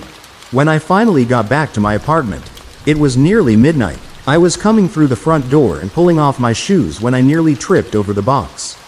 I was tired and had completely forgotten about it. But as this was the first piece of decorum I could afford, I was eager to put it up. I twirled the box around and read my name on the box. It was the first time a package had come here with my name and address on it. It sort of felt official, so I wanted to see it. Except when I looked all over, I couldn't find an address. Even more weird was that I couldn't find a return address. There was nothing else there, only my name. Curious, I used my key to split the tape in half. I reached into the peanut packaging and felt something long and hard in my hand. This didn't feel like a wooden sign. It felt like a dildo. Immediately I think it's a prank from a classmate. We had recently been joking about what was stuck up the professor's ass after a mouthy lecture. So I pull it out, expecting to get a laugh. What I find in my hand is a glass tube filled to the brim with liquid. Swimming inside was a human finger. I fell on my ass and nearly dropped it. I had seen fingers all my life. I had 10 of them myself. But this was an actual limb in the palm of my hand. I was holding a piece of someone else, and it wasn't even attached to them. A piece that had gone missing. Forcibly by the looks of it. The jagged edges weren't neat. In fact, it looked as if it were beaten by a blunt object until it fell loose. The idea of how painful it must have been made me shiver. And somehow made it more grotesque as the thoughts swirled in my mind. That the severing wasn't an accident. It was intentional. Who would do such a thing? Who would then deliver it? The finger was small and delicate. I was too afraid to move from my spot, so I swirled the tube to get a better view. I hear a ring at the bottom. I unfurl my hand and see a small golden hoop with a dot-sized aquamarine on it. I remember this ring.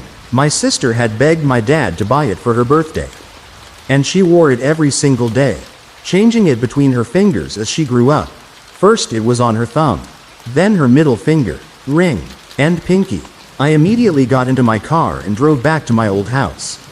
I opened the front door and it was empty. For a second it felt strange standing there in the kitchen.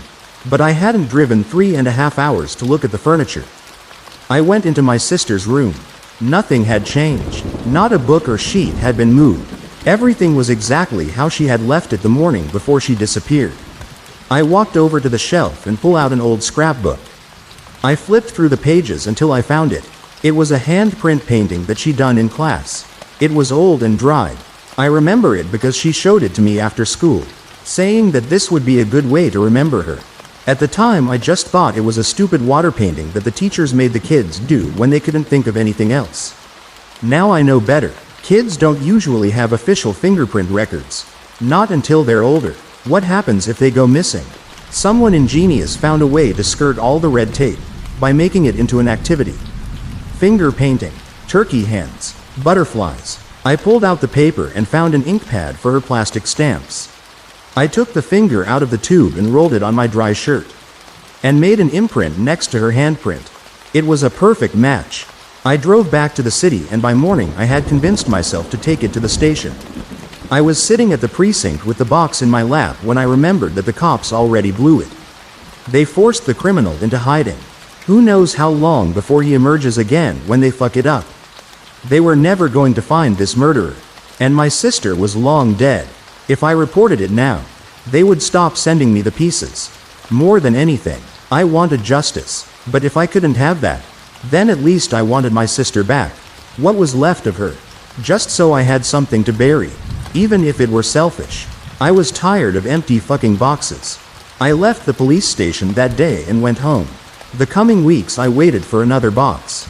The need to bury something became increasingly familiar. I found myself digging holes for my garbage at the edge of an empty lot, just to know what it was like. When the next package came, I couldn't be happier. It was almost like waiting for Christmas. I didn't know what I was going to get. Without realizing it, I started looking forward to the boxes waiting at my door, because each one meant that I was closer to putting her back together. I had emptied out a closet and bought a 5-tiered shelf. Inside I would place her part, approximately where it belonged. The boxes came at random. I'd go weeks without seeing one, months even, but never a year. Then suddenly I'd get 2 or 3 packages back to back. They'd be piled at my front door. I first started to notice that the boxes would follow me no matter where I went when I was on a trip, and came back to my Airbnb and found a jar wrapped in butcher paper on the nightstand. When I unwrapped it, I found her tongue. It was cute and pink. I'll never get this past airport security, I remembered thinking. So I canceled my flight and rented a car, driving the 580-something miles back home. I didn't mind them following me. Commended it even. This person was so dedicated in returning her. I was very thankful. That was until I found myself working for a packaging company, and I was attending the 3-day company outing at a ski resort, hoping to get a leg up with my boss. We were some 30 miles into the mountains, sitting around the fire after a cold day, when my supervisor comes to the lobby with a box in his hands. He said it was in front of my hotel room. I could already tell by the familiar wrapping, the paper that was used, even the color of the tape, that this was one of her boxes. I tried playing it off when the others teased me, asking if it were from a secret admirer. I told them that it was from a client. Oh, Mr. Big Shot, huh? Working hard even out of the office. I was hoping they couldn't tell the bullets raining down my back as I sat there with them. The box a few feet from my feet.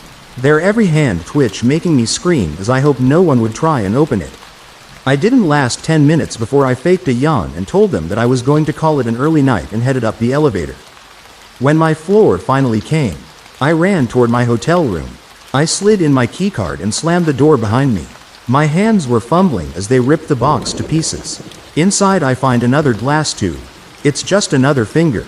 But then I noticed something impossible. I put it up to the light and looked again. What the fuck have I been doing? I didn't even pack my bags. The only thing I took was the vial. I got into my car and drove through the night. The roads were windy and the ground slippery. Several times I thought I wouldn't make a corner, but somehow I managed my way down the mountain. Then I drove along the 50 until I reached my old house. I can hear my dad drunkenly mumbling as I fling open the door. I take the steps up the stairs 2 at a time. I turn on the lights and start pulling the books from the shelves until I find her scrapbook again. I take an imprint of the new finger. I stare at the 2 prints side by side. They were exactly the same. The only difference was that the new fingerprint was larger. I didn't even need to compare it to the fingers back home. I could tell that it was at least a 1/4 inch longer than the others. She was still growing. She must be still alive. For the next few days I lived with great hope, talking loudly in my apartment, not worrying who could hear, thinking of ways to find her, to save her, thankful that I was given a chance to do it. My hopes were dashed when I came home one day and found another box. Inside was a glass case, the kind fancy cupcakes are placed in, and in that case was her ear. It rested on top of a flat marble pedestal. The veins in her ear ran along until it attached to the spine on the back of a sleeping white mouse. I watched as the blood flowed from one to the other, watched as the mouse's little chest expanded in its sleep and pushed blood into the ear. Now I couldn't be sure if she were alive or dead, and that was when I finally realized that this was beyond me. By morning I had convinced myself to turn over everything I have to the authorities. I'm arrested for withholding evidence in a criminal case, but I don't care, not if this helps them find my sister. I go to county for a few months, but a judge takes pity on me. After looking over my history, he lets me off on house arrest, and I check in with my PO once a week, along with some mandatory therapy. My brother was taken when I was about 9 years old. That would have made him 2 or 3 when it happened. It's so weird that I can't remember.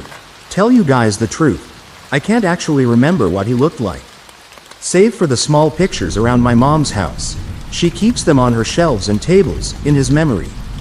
But it feels more like tombstones if it makes any sense. She looked like a quiet girl, Her eyes wouldn't greet others often. Her hair was short and straight, and she never wore any makeup to the meetings. I remember walking the aisles for a few seconds, and I could hear the worry start to grow in my mom's voice. I could feel it in her breathing as panic began to set in.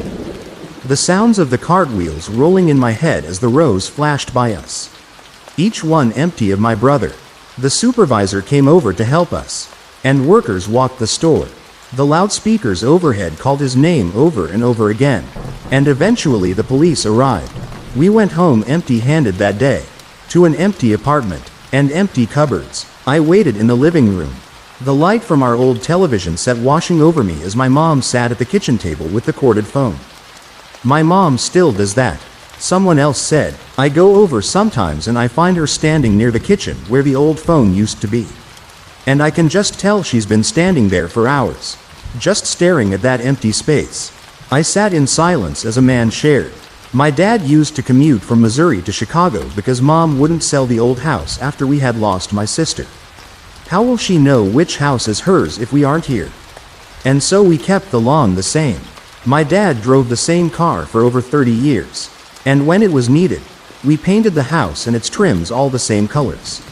It's as if nothing has changed and we were all waiting for her to come back so that time could move forward again. And it went like this for a while.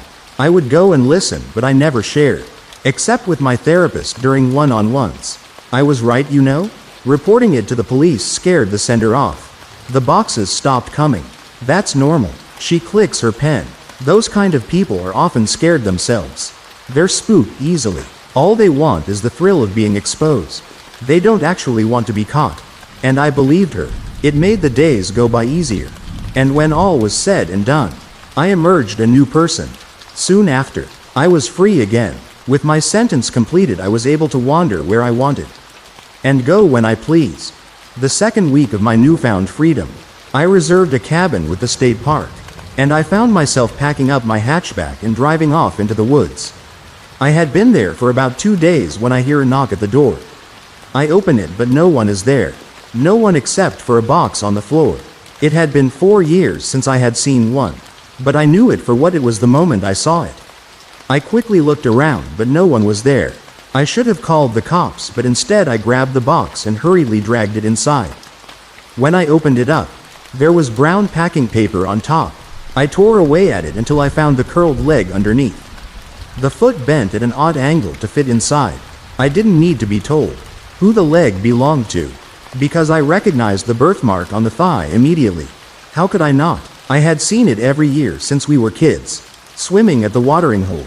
I noticed that the leg was longer than I remembered, so I stood it upright next to my side, and figured she would be about 5 feet 3 or 5 feet 4 now. I wondered if they had been feeding her, if they were treating her any better. I wondered how long it would be, until all of her would be joining me. I've been living under a fake name for almost 20 years. I'm finally ready to explain why. When I was a young man, I enjoyed going for walks through my small town. Though I'd lived in Red Elm all my life, I never grew bored of its landscape. I loved to bask in the fresh air as I walked, the sun warming my skin and a gentle breeze rifling through my hair. I waved at every person that crossed my path and had a smile on my face more often than not. Life wasn't perfect, of course, and my journeys on foot weren't entirely by choice. I had little money and didn't own a vehicle. But the future looked bright. I'd recently completed high school and started working at the town's only grocery store. And I knew in time I'd be able to save up enough to afford a down payment on a modest car. Unlike my classmates who'd left small-town life behind in the days following our graduation ceremony, I had no desire to ever leave Red Elm. I didn't lack ambition, I was simply happy. To me, the thought of spending the rest of my days in the town I called home sounded like tranquil, uncomplicated bliss. Later I would reflect on this optimism and feel stupid. Sunlight had yet to peer through my window when a frazzled coworker called to ask if I could cover her shift. Her son had become ill during the night and she had rushed him to the hospital, leaving her unable to come into work and our store short-staffed. Eager to make some extra money, I told her I'd be there and speedily dressed. Hunger gnawed at me as I walked to work. I'd been in such a rush that I didn't have time to eat. I thought of the egg and sausage sandwiches the store's deli served for breakfast and my stomach growled audibly. if I got there early enough. I'd have time to quickly devour one before my shift began. There was a shortcut through a nearby pasture that I usually avoided but would get me to the store with minutes to spare. It was untended and overgrown, likely teeming with rodents and serpents and other small creatures an unassuming foot would loathe to step on. Though the idea of such an encounter was enough to make me shudder. I didn't want to spend a lengthy shift combating an appetite that roared louder with every passing hour. I decided to cut through the pasture, a choice that would have a staggering, irreversible effect on my life. I could practically taste the coffee I was planning to drink when I tripped over something unseen. I let out a yelp of surprise before regaining my balance, praying that I hadn't incurred the wrath of anything fanged or venomous. I looked down and saw a human hand, its rigid, pale fingers adorned with painted nails like slender pink ovals. Shock seized me. I gasped and stumbled backwards, my heart racing as I stared in disbelief at the horrifying discovery my clumsy foot had uncovered. With shaking hands, I parted the waist-high grass to find a woman lying there, the rising sun reflecting glassily in her lifeless eyes. Crushed blades of grass rested beneath her body and clung to her long blonde hair. Her waxen lips were slightly parted, as if she'd been in the middle of her final sigh when she died.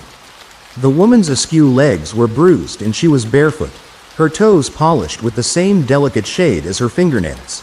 A bloom of blood had blossomed above her heart, staining the fabric of her pearl-colored dress with crimson.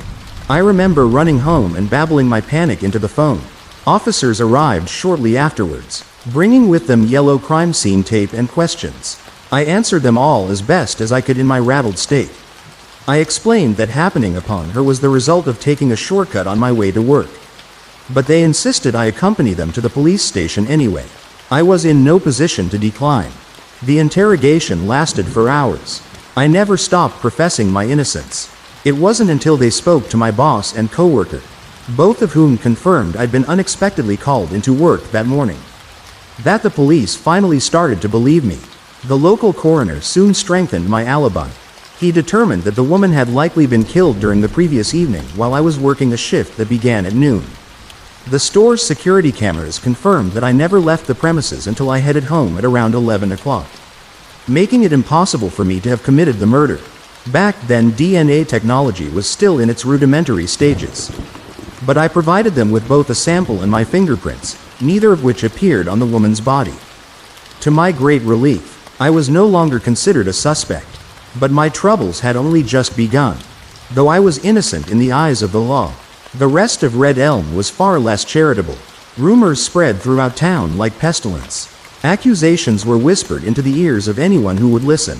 At work, the customers who I'd so often greeted with a smile now averted their eyes or fixed me with an acidic, distrusting glare. Many of my coworkers avoided being in my presence while others politely tolerated me with apparent wariness, fidgeting and uncertain of what to say. Even my boss, a man I was proud to work for and considered to be a father figure, seemed visibly uncomfortable around me. People I thought were my friends turned their backs to me, afraid of being tarnished by my undeserved reputation.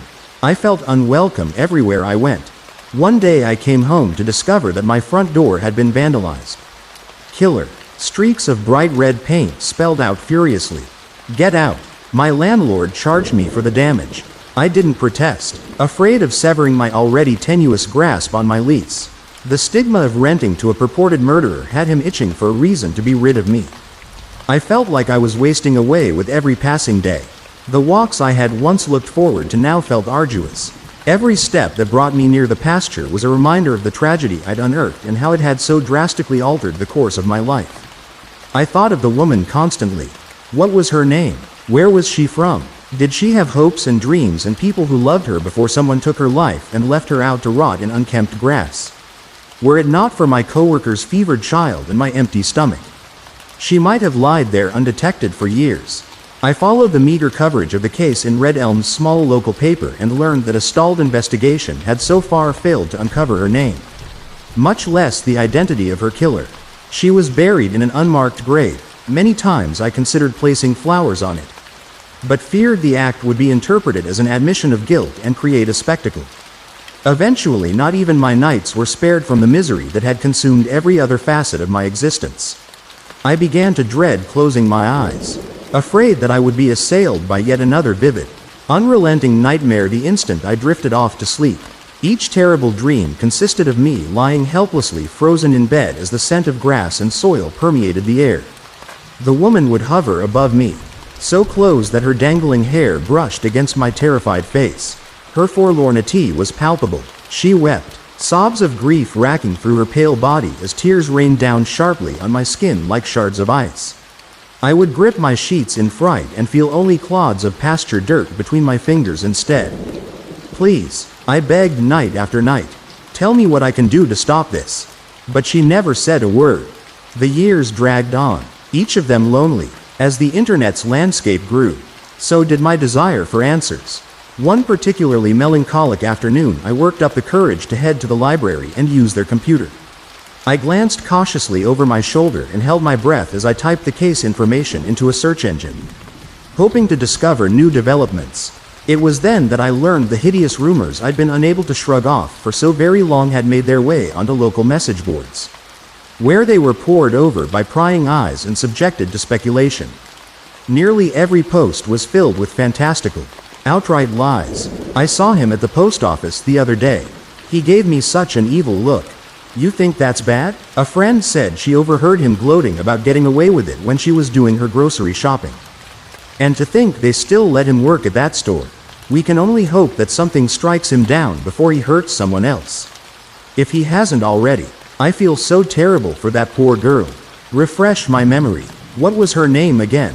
I walked out of the library, went home, and packed my bags, though I was sickened by the gossipers who had congregated to spread fabrications and stoke the salacious flames of outrage.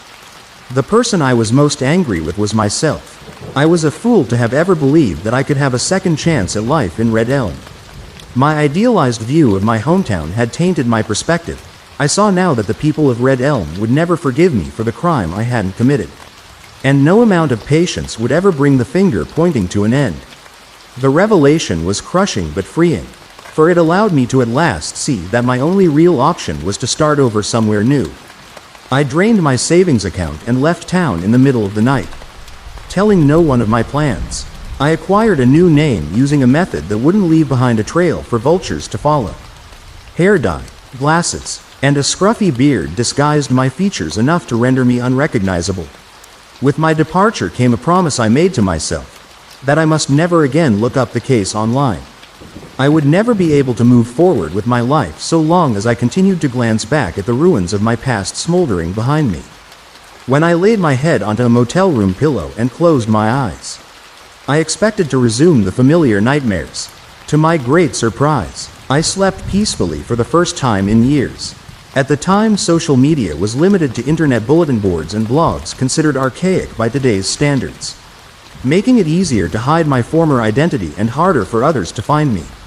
I settled a few towns over and into another small community. I worked a series of odd jobs before discovering my hidden talent at carpentry. An apprenticeship granted me the opportunity to forge a new career with my own hands.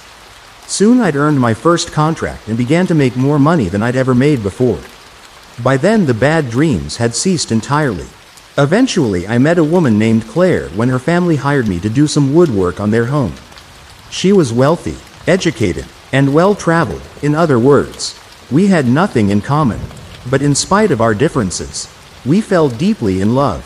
Claire sensed that there was a darkness inside of me, though she never pressed for details. One night I was on the verge of telling her everything, but she only shook her head and told me that whatever had happened back then didn't matter to her. It was the man I was today that she loved. I proposed shortly afterwards. We married and built a home together on a remote patch of land. I woke up every morning with the same sort of bliss I'd felt during those long-ago days of my youth. There was always a fear that I'd be found out, that I'd lose everything I held dear all over again. Though I was happy beyond measure, I still lived each day in a state of caution even as time marched on without incident. I never forgot about the woman in the pasture. How could I? But I held my ground and remained firm. And for almost 20 years I never strayed from my vow. Then I learned I was sick.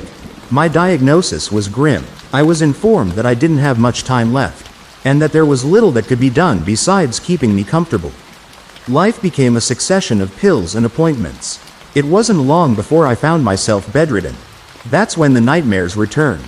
The terror I felt when the woman reappeared in my dreams was indescribable.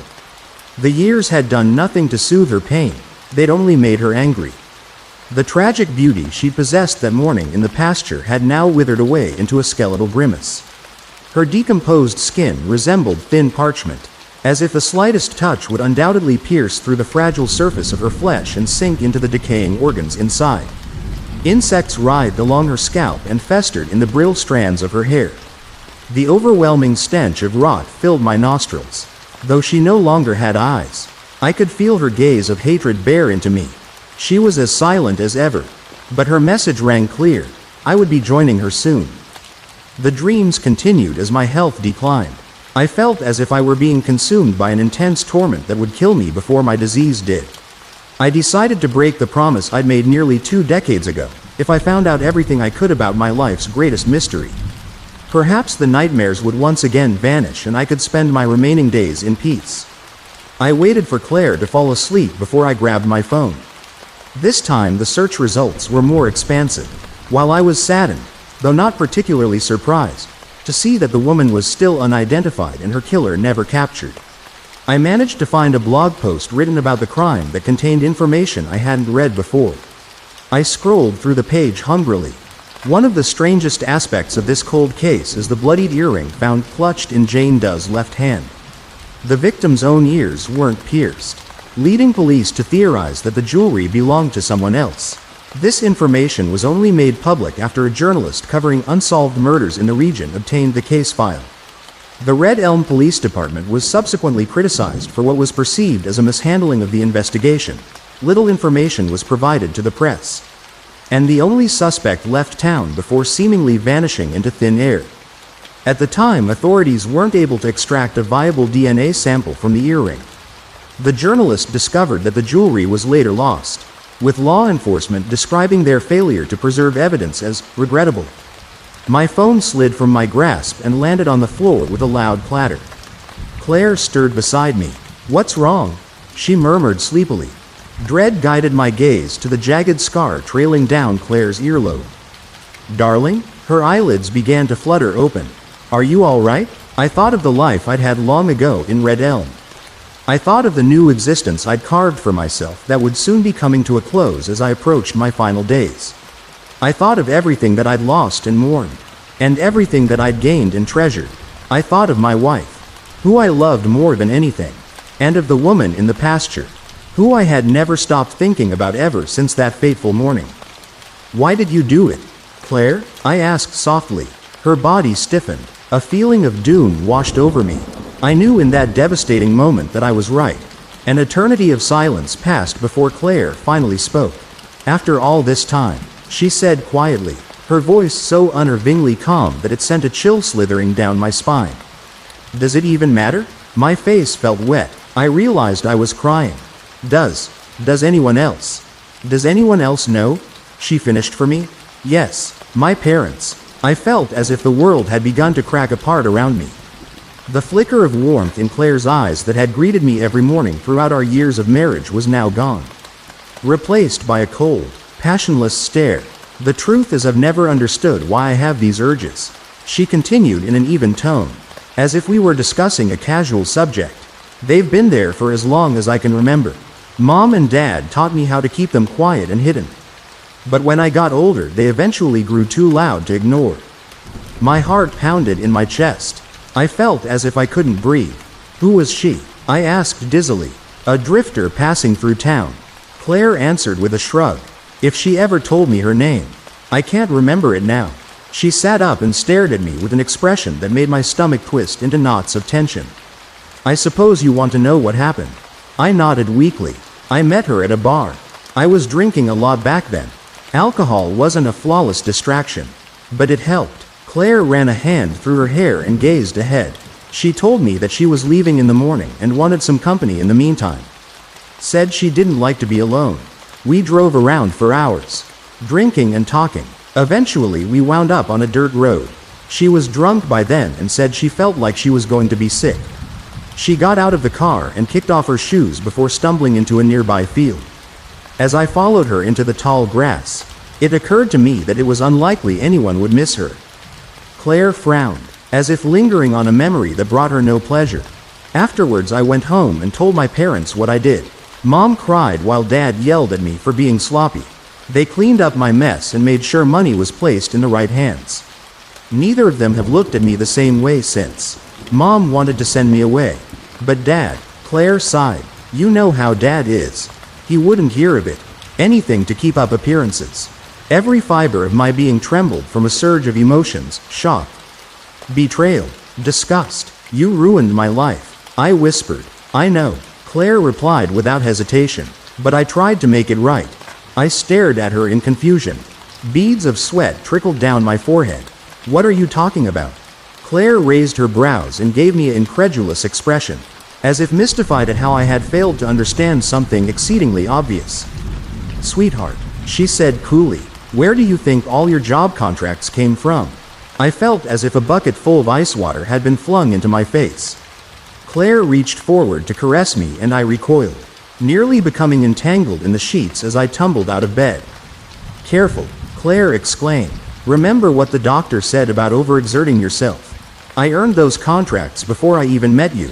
I gasped defensively, pain searing through my chest. Claire rolled her eyes. Why does it matter to you how you got them? Haven't you enjoyed making money? Didn't you feel like you deserved it after everything you'd been through? I gripped my bedside table and shakily rose to my feet. You're lying, I protested falteringly, my skin so slick with perspiration that my bedclothes had grown damp. She shook her head. No, I'm not. We've been watching you ever since Dad's contact at the Red Elm police station called to tell him that you were brought in for questioning. When you came here, it was the perfect opportunity to make life easier for you. Dad made certain you were given everything you needed for your career to advance. Why? Why would you do that? Because you staying content and busy meant you were less likely to think about questions that we didn't want to have answered.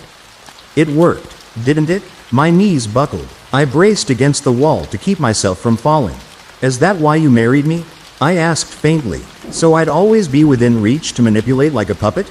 Yes, Claire answered unflinchingly, but you don't have to look at it so cynically.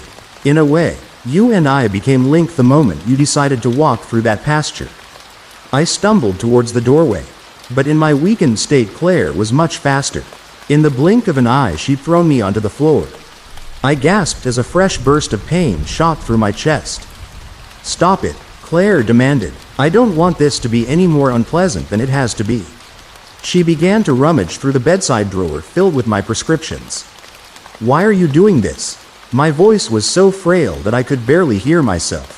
Don't you love me? Claire's eyes glimmered in the darkness of the bedroom. She loomed over me with a medicine bottle in her hand. Open your mouth, she commanded menacingly. I feebly swatted at her, but she pinned me down effortlessly. I pressed my lips tightly together, tears running down my cheeks. You did this to yourself, Claire stated coldly. I gave you everything you could have ever wanted and made it so you'd never have to struggle again. All you had to do was leave the past where it belonged and not get fixated on some worthless, nameless, dead. Suddenly Claire froze. The bottle fell from her grasp and spilled onto the floor. No, she whispered. It can't be. I turned my head and saw the woman from the pasture creeping towards us. Every bit as decayed and full of rage as she was in my dreams. I tried to scream, but the only sound that escaped my mouth was a rattling wheeze. Powerless to stop her, I squeezed my eyes shut in defeat and awaited whatever agony she would inflict upon me. But I felt nothing. When I opened my eyes again, I saw that the rotting woman had moved past me and was heading for Claire, who was now helplessly pressed against the wall. Her face contorted into an expression of horror. I'd never seen her afraid before. Get away from me, Claire shrieked. She leapt over my prone form and lunged for the doorway, only to scream when the woman sank her skeletal fingers into Claire's ankle. She fell to the floor and crawled into the hallway, leaving behind a trail of blood droplets. The woman followed. I shut my eyes again when I heard the sound of flesh tearing. Something wet dripped onto the floorboards. Claire's tortured screams rang throughout the house before she mercifully fell silent.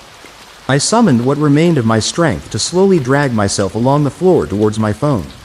I was reaching for it when a gentle hand touched my shoulder. I looked up and saw the woman leaning over me. This time she was spectrally beautiful. Her flesh was once again intact and smooth where it had been ruined by rot only moments ago.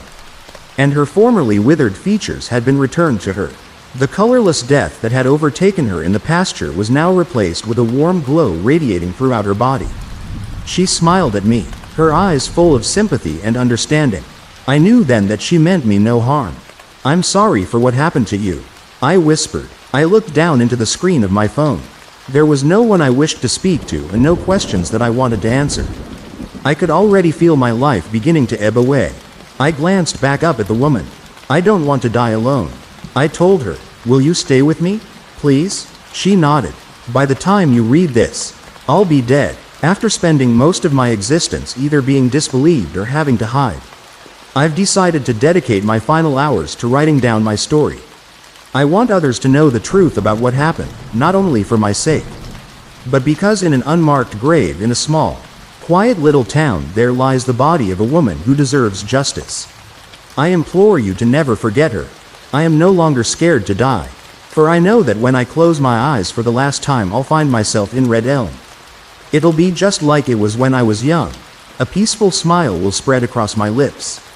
I won't feel any pain, and the sun will shine on me once more. I'm coming home. Deep in the mountains of upstate New York, there's a whole town populated by a single inbred family. In late 2011, I fell down a rabbit hole and almost didn't make it back out. See, I've always had this unquenchable fascination with the unsolved and the unknown. Yes, I'm mystified by old legends and lore, but they never really held my attention for long. At least not in the same way that something else did. Something more sinister and believable and closer to home. Missing persons cases. At the time, I lived in the heart of Manhattan and worked as an archivist in one of the world's most famous libraries. I'd spend my days appraising and preserving priceless old books and manuscripts and my nights poring over internet threads about the latest discovery or clue or crime. I remember that day I first stumbled to the edge of the rabbit hole vividly. It was early October, gloomy, cold and getting colder every day. I went up to the third floor of my building, introduced myself to Michael, the newest librarian for the Archives and Manuscript Division, then made my way to the back of the room where my office was. For hours, work went as planned. It wasn't until around 4 o'clock that something odd happened. I'd opened the door to my office to find a particular manuscript and heard a grunt. It sounded like someone lifting something heavy, followed by the unmistakable sound of a sliding shelf being pulled out. No appointments were scheduled in my division for that day. "Michael?" I called out. There was no response, but I clearly heard a tinny sound that could have been a ringtone. Sounded slightly familiar, like an old game theme. There was a quick intake of breath, like someone being startled, then sharp footsteps hurrying towards the only exit. Intrigued and a little suspicious, I left my office and walked through the stacks when something caught my eye. Someone had indeed pulled out a retractable shelf and placed a book on it. There was nothing particularly interesting about the book itself, heavy, dull brown, and slightly bloated from age. But the title, written in peeling gold Franklin Gothic font, made me pause. Unethical Human Experimentation in the United States. I walked over and picked it up, immediately noticing something stuck between its pages. I carefully flipped the book open and saw a matte black business card. On it a quote was written in all capital letters in bright white ink. "Man is the cruelest animal." I flipped the card over to see 4 more words. Adirondack Park? The Hollow? I knew the quote was from Nietzsche and that Adirondack Park was a forest preserve up north. But the Hollow was beyond me, and I especially didn't understand why someone would write any of those things together on a blank black business card then stick it into an old book about human experimentation. A sound like someone plopping themselves into a chair startled me back to the present. I set the book back onto the retractable shelf and walked towards it thinking I'd be able to tell off whoever had shoved that card so unceremoniously into one of my books only to find Michael sitting at the front desk. "What's up?" he asked, noticing my confused expression. "Did you let anyone in here recently?" He took a sip of coffee and nodded. "MMHMM. He swallowed, then said in a hushed voice, "Yeah, cute tall guy in a suit. He came in, like, he checked the time on his computer. 10 minutes ago. Why, did you see him?" He smirked. I held up the business card. This was in one of the books. The ink was fresh. It could have caused some real damage. "Oh," he said, then looked around. "He's still here?" "No," I said. "I checked. There's no one in here except us." "Huh, he must have left while I was getting this." He lifted his paper cup a fraction of an inch. "Too bad, he was really cute. Hey, is his number on that card? Maybe I could give him a ring and..." Reprimand him?" He winked. I shook my head. "No number. Sorry." "Did he say why he needed to view this collection? Did he schedule an appointment while I was working?" Michael frowned. "No and no. But he did have a card of admission." "From whom?" Michael shuffled some papers on his desk, then handed me a small piece of cardstock. One glance told me all I needed to know. The official insignia of the Federal Bureau of Investigation was stamped on one corner and an unreadable signature was signed near the bottom. "That's it? What? There's no reason on here." "Michael. And no name. Did you check his ID?" "Oh, no I didn't. Oops," he said, then smiled wickedly. "I might have, been distracted because, you know, he was cute." "Yeah, I gathered." I sighed. "You're not supposed to leave the table while you're scheduled up here." "Michael." He threw me a semi-scathing, semi-worried look. "Well, you were working in the back, so I figured it'd be fine. I was only gone for, like, 3 minutes. I needed a caffeine boost." "Well, just let me know next time." "Okay, I don't mind watching the front desk. I just don't want anything to happen to these books." Michael's face softened. "I understand. I'm sorry. Hey, can I get you a tea or something? As an apology?" "No." I smiled. "But what about lunch sometime next week?" "Thai? Oh yum. I'm in." "Hey, you staying until close?" "Actually," I said, "I think I might call it a day." "Oh," he said, his face falling. "What?" "I dunno. It feels a little spooky in here. Especially when you're the only one inside. You know?" "Yeah," I said, turning to walk back to my office for my things. "I know." That night, I lay awake in bed for hours, unable to shut off my mind. Finally, around midnight, I got up and pulled a heavy, swollen brown book out of my work bag. I'm not proud.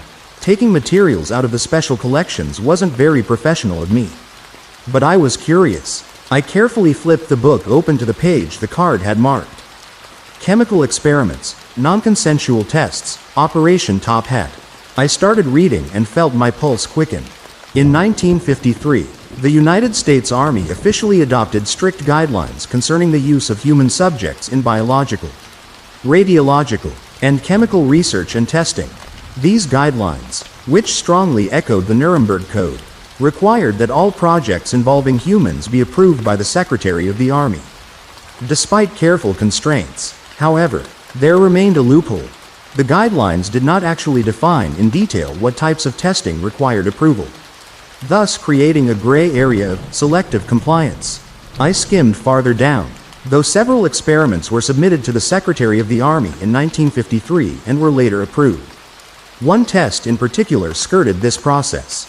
Operation Top Hat was deemed a field exercise by the U.S. Army and was conducted in September of that same year at the Fort McClellan Army Chemical School in Alabama.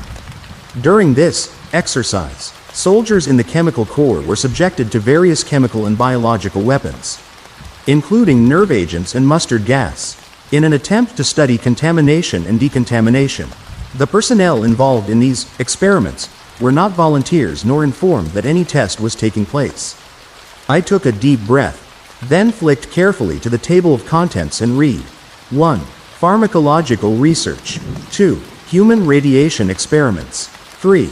Disease, pathogens, and biological warfare testing. 4. Chemical experiments. 5. Psychological and torture experiments. 6. Surgical experiments. 7. Other experimentation, testing, and research. 8. Academic and professional commentary. 9. Legal implications. 10. Policies enacted.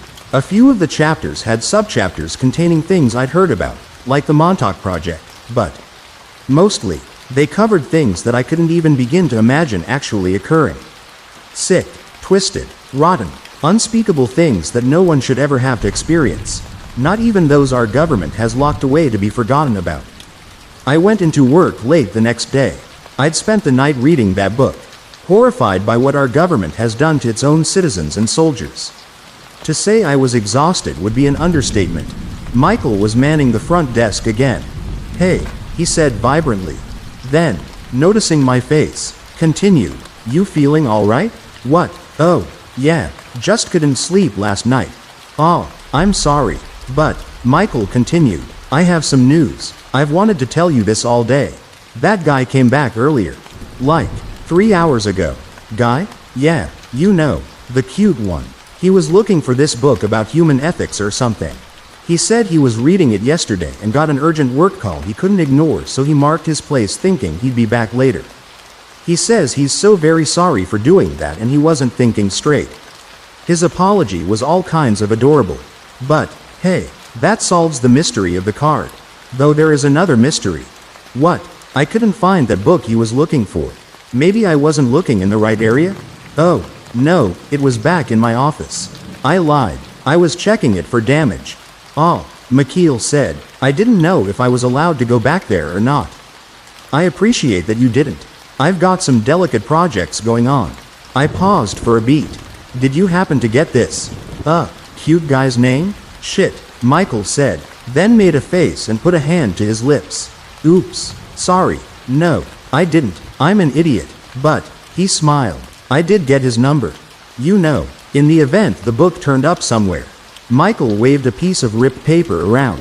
"All right," I said. I rubbed my forehead, feeling the beginnings of a migraine coming on. "I'll give him a call. Tell him the book is here and that he can have a look when I'm finished with it." "Oh," Michael said, looking crestfallen. "Sorry," I said and took the slip of paper with a number written on it. Just protocol when a book is being fixed. Truth was, I didn't really want any unprofessional calls happening in the name of my division.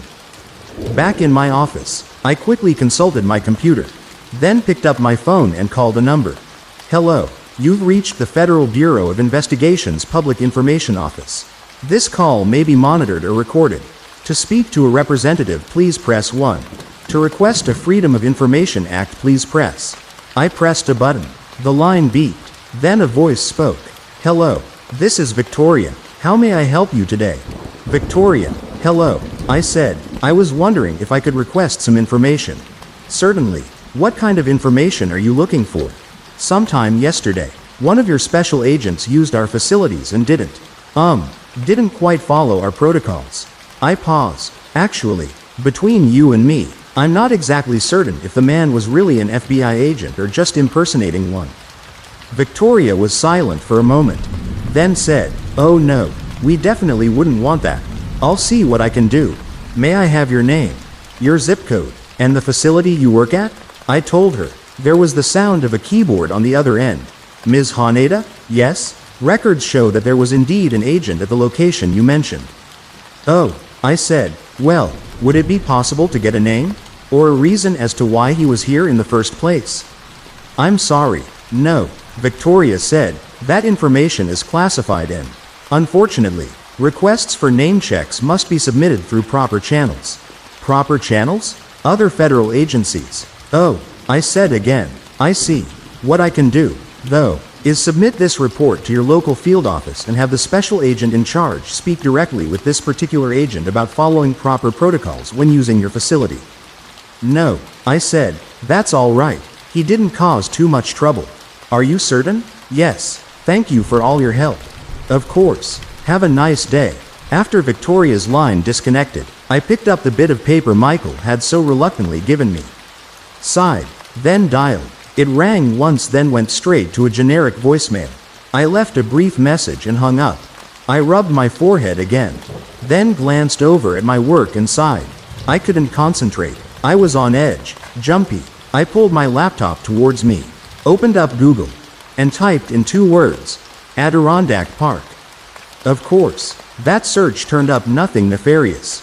So I opened a new tab, went to the forum I frequented, and typed in the same 2 words.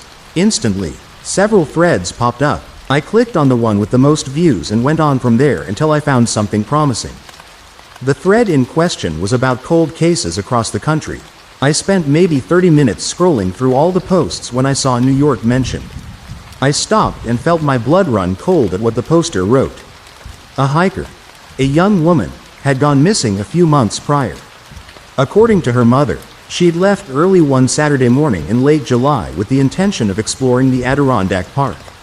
She was only supposed to be gone for a few hours, 6 tops, but she never came home that night. Her mother didn't immediately call the police, saying that she thought her daughter had just gone to a friend's house. 2 days after her initial disappearance, the mother reported her missing. The cops canvassed the area and did a public news appearance. Afterwards, an elderly woman came forward and said she'd seen the young woman running alongside the road that Saturday evening while she was driving home. The hiker, the motorist said, was covered in blood and some kind of other substance. She said it was black and shiny, like oil, when pressed. The elderly woman said she didn't stop or call the police because she didn't think it was her business. There were no other leads or clues. The cops and state investigators searched the area to no avail. The woman was never seen or heard from again and the case went cold. There were several children comments to this post. Most were just conjecture, well wishes, and exclamations of despair, but 3 in particular piqued my interest. One comment listed and linked a few other missing persons reports from that area, including 2 cops who'd gone to check it out some years prior to the young woman's vanishing and vanished themselves. The second comment mentioned that Adirondack Park was close to another, stranger place. They linked a New York Times article about a peculiar Adirondack hamlet seemingly lost in time.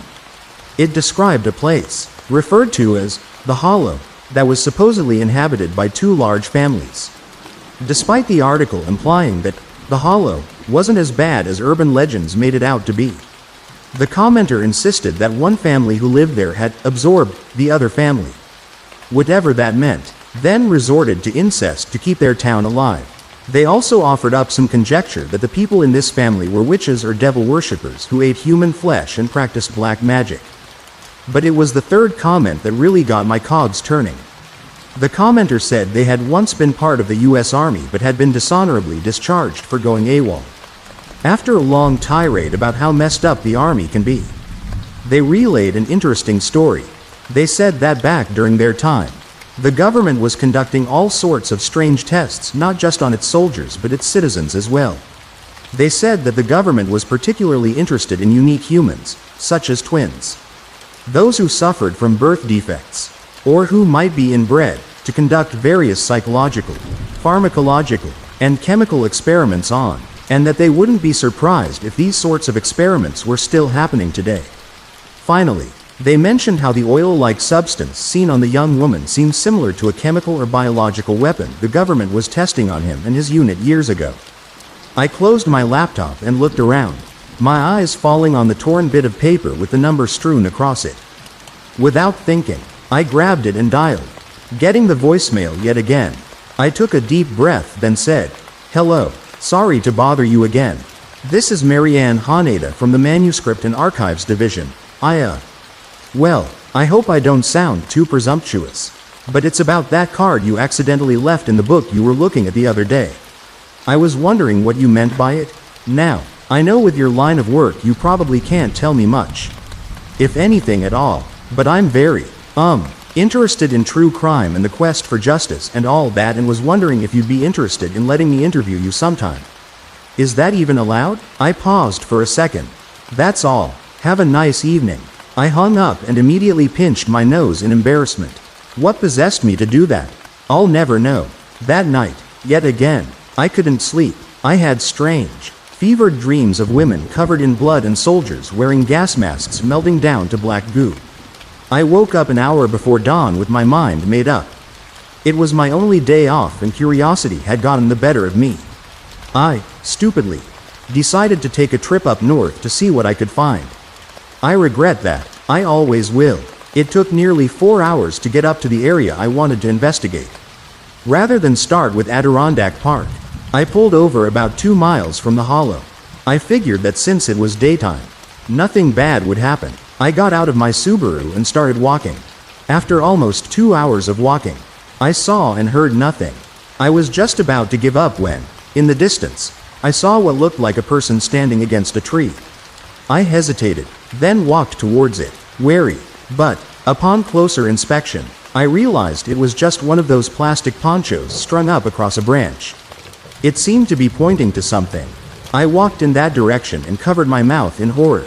My guess is that it was some sort of sick shrine. A deer's head, not yet fully rotted, was nailed halfway up the trunk of a tree. Beneath it lay a scattering of stacked antlers, some still covered with putrid velvet, and other things, decaying things, things that once had been alive. I covered my nose and mouth with my sweater and leaned closer. Something was moving inside a pile of leaves that had accumulated around the antlers and carrion. Against my better judgment, I knelt, picked up a stick, and began poking at it. Suddenly, something small and black and bloody popped out, making this ungodly screeching noise. Shit, I yelped and fell backwards into the mushy fallen leaven and mud. It was a cat, half dead and hissing. Someone had roughly cut off its ears and its tail. Oh my God, I said, my heart throbbing, and not just from fear. You poor thing, what have they done to you? We've got to get you to a doctor. I pulled out my phone and immediately saw that it had no service. Damn, I muttered, then pulled off my sweater with the thought that I might be able to wrap the cat up and bring it back to an animal hospital. The cat yowled at me in pain or panic. It seemed to be protecting something. Something very recognizable. What's that you've got there? I squatted down, then recoiled in shock. It was a severed human hand. The skin was decomposed, rank, and it looked like the cat had been gnawing on it. But that's not all. It was clutched tight in rigor mortis around a string of silver and rust. I regret to say that morbid curiosity got the better of me.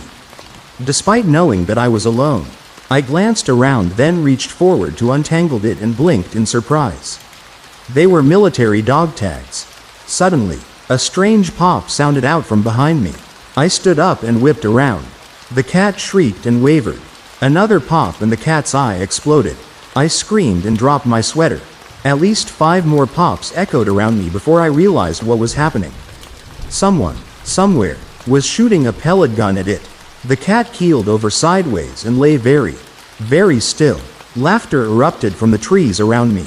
It was at that exact moment I realized just how incomprehensibly stupid I'd been, traveling all the way out there, alone, without telling anyone where I was going or for how long, under some mistaken belief I could solve a crime that had gone cold long before I'd even heard about it. Who's there? I asked forcefully, trying to mask my fear. Shish, shish, a deep voice said, not even attempting to be quiet. She'll see us. Who's there? A single whistle sounded to the left of me. I spun in the direction of it, my eyes wide and heart-pounding. I didn't see anything through the trees. Another whistle sounded to my right and I started to cry. We're gonna get ya. The same voice said, you better run, run, run. Whoever's there, stop, I'm calling the police. My husband knows I'm out here. I lied. You don't want to know what'll happen if we catch you. The deep voice said, nothing bad. Another shakier male voice said, we'll just cover you in sauce and eat you up. There was more laughter and another pop. I felt a something sting my thigh and screamed again. Pure adrenaline fueled me forward, toward the direction of the road, allowing me to ignore the stabbing pain in my thigh. I ran and ran and ran. From behind me came the sounds of crashing and grunts. It sounded like whoever was chasing me was close and getting closer. I stumbled onto the road, prepared for the worst, expecting the worst, but the noises had stopped abruptly. I fumbled with my keys, panicked, unlocked my door, jumped inside, then locked them again. Despite my distress, I noticed a black Ford with government plates was parked next to my Subaru. There was no one inside and I didn't wait around to see who it belonged to. I reported what happened as soon as I got back to the city. The detectives who took my statement were grave and serious and professional. I gave them the dog tags, hoping they'd be of help. I received a call from them not long after I left the station. Ms. Haneda? Yes? We just wanted you to know that we'll be sharing what you've told us with our liaison. Your liaison? Special agent with the FBI. He's been investigating some, nefarious happenings in our state. Unfortunately, he's been out in the field since yesterday and we don't know when he'll be back. Otherwise, we'd have you speak directly to him. Oh, I said, blinking in surprise and wondering if it was the same guy Michael had spoken with, then realized that there was almost certainly more than one FBI agent in the state of New York. Yes, of course. That's no problem at all. I just hope you catch these criminals. Were the dog tags any help? That's just the thing, the detective said slowly. What is? The detective exhaled. Look, this isn't, well, I'm not supposed to say anything. But seeing what you've been through and the fact we haven't turned up much so far, I guess I can tell you. Tell me what? Those dog tags weren't registered. They didn't belong to anyone. Must have been a replica or something. And, the detective continued, unfortunately, the hand we found was too decomposed to ID. Oh, I said, don't worry, we'll be in touch if we need anything else or find any other leads. A week or so after I was attacked and chased, the detectives brought me in and had me listen to a lineup of men repeat the same line over and over again. But none of them sounded like the two I'd heard that day in the woods, and I didn't want to erroneously press any charges. I asked about their liaison, but they just shook their heads and apologized, saying he was up to his neck with work and had stepped out of the department for a breather. After only a couple months, my case went cold. The police didn't discover any other leads, and there just wasn't enough evidence otherwise. The man Michael interacted with never called me back. There was one thing, though, one little, strange thing. About a month after I'd idiotically gone up to northern New York, a library specialist in my building came up to my office carrying something I recognized. My sweater. It smelled like it had been recently washed. Where did you get this? I asked her after she'd given it to me. Some guy. He said it was yours and he was just returning it. She shrugged like she wasn't paid enough to care. When? Like an hour ago. I didn't bring it up right away because I went on lunch after. She explained, her tone clear that her lunch break mattered more than my sweater. She turned to walk away. Wait, I said. She turned back to me, her eyebrows raised. Tall guy wearing a suit? Tall, yeah, but he was wearing jeans and some metal band t-shirt. Think it was Slayer or Metallica or something. Why? I swallowed, hating myself for what I was about to say. Cute? What? I closed my eyes and repeated myself. Was he cute? Oh, I guess so. Objectively attractive. Yeah, if you're into that sort of thing. I thanked her and waited until the door to my office shut fully behind her before unfolding the sweater.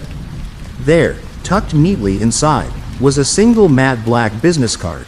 On it, a quote and one word in white ink and all capital letters were written. That which does not kill US makes US stronger. I flipped the card over. Sorry. Now, I know a lot of you might suggest I call the number again or go back up to that godforsaken forest. But honestly, and excuse my language please, fuck that. I don't think I'll ever go up into those woods, or any woods, ever again. And I will never, ever personally look into another cold case for as long as I live. No matter how deeply I've fallen into the rabbit hole, life is too short to gamble. I've since retired from archival sciences and spend my days strolling around the city. Keeping to myself. It's nice, it's peaceful, but, most of all, it's safe. And to those of you thinking you've figured out where this place is and that it'd be fun to go up there and investigate yourselves, don't. God abandoned my town. My grandmother used to take me to church every Sunday, and I grew up a devout God-fearing Christian. Now I find the stuff they used to teach me a load of bullshit. If God was real, he hightailed it far away from his creations when he realized how fucked it was. I felt more that way the closer we got to the 2-year anniversary of the murder of Harris Briggs. A good kid, who was always polite when I ran into him with his mama Mabel at the store. She and I went way back when we became friends in 5th period chemistry back in high school. It was a damn shame how this town treated Mabel back then. And how they ignored her now. I don't care what you think of a person. I believe mothers shouldn't bury their children. How the boy named Harris Briggs died shocked the town of Coleman. His 10-year-old body spotted alongside a dirt road 3 miles outside of town by a farmer working a field. His legs broken, and there had been markings along his throat from where it looked as if someone strangled him. The coroner remarked that an unknown object had sodomized him before they ran him over with a large truck and then strangled the boy to end his life. It showed savagery that made the residents uncomfortable. But that passed. The police investigated and came up empty-handed with no suspects. Many of us speculated that they did not give it the best effort because of Harris' skin pigment. Mabel visited the sheriff's office every day for a year and a half.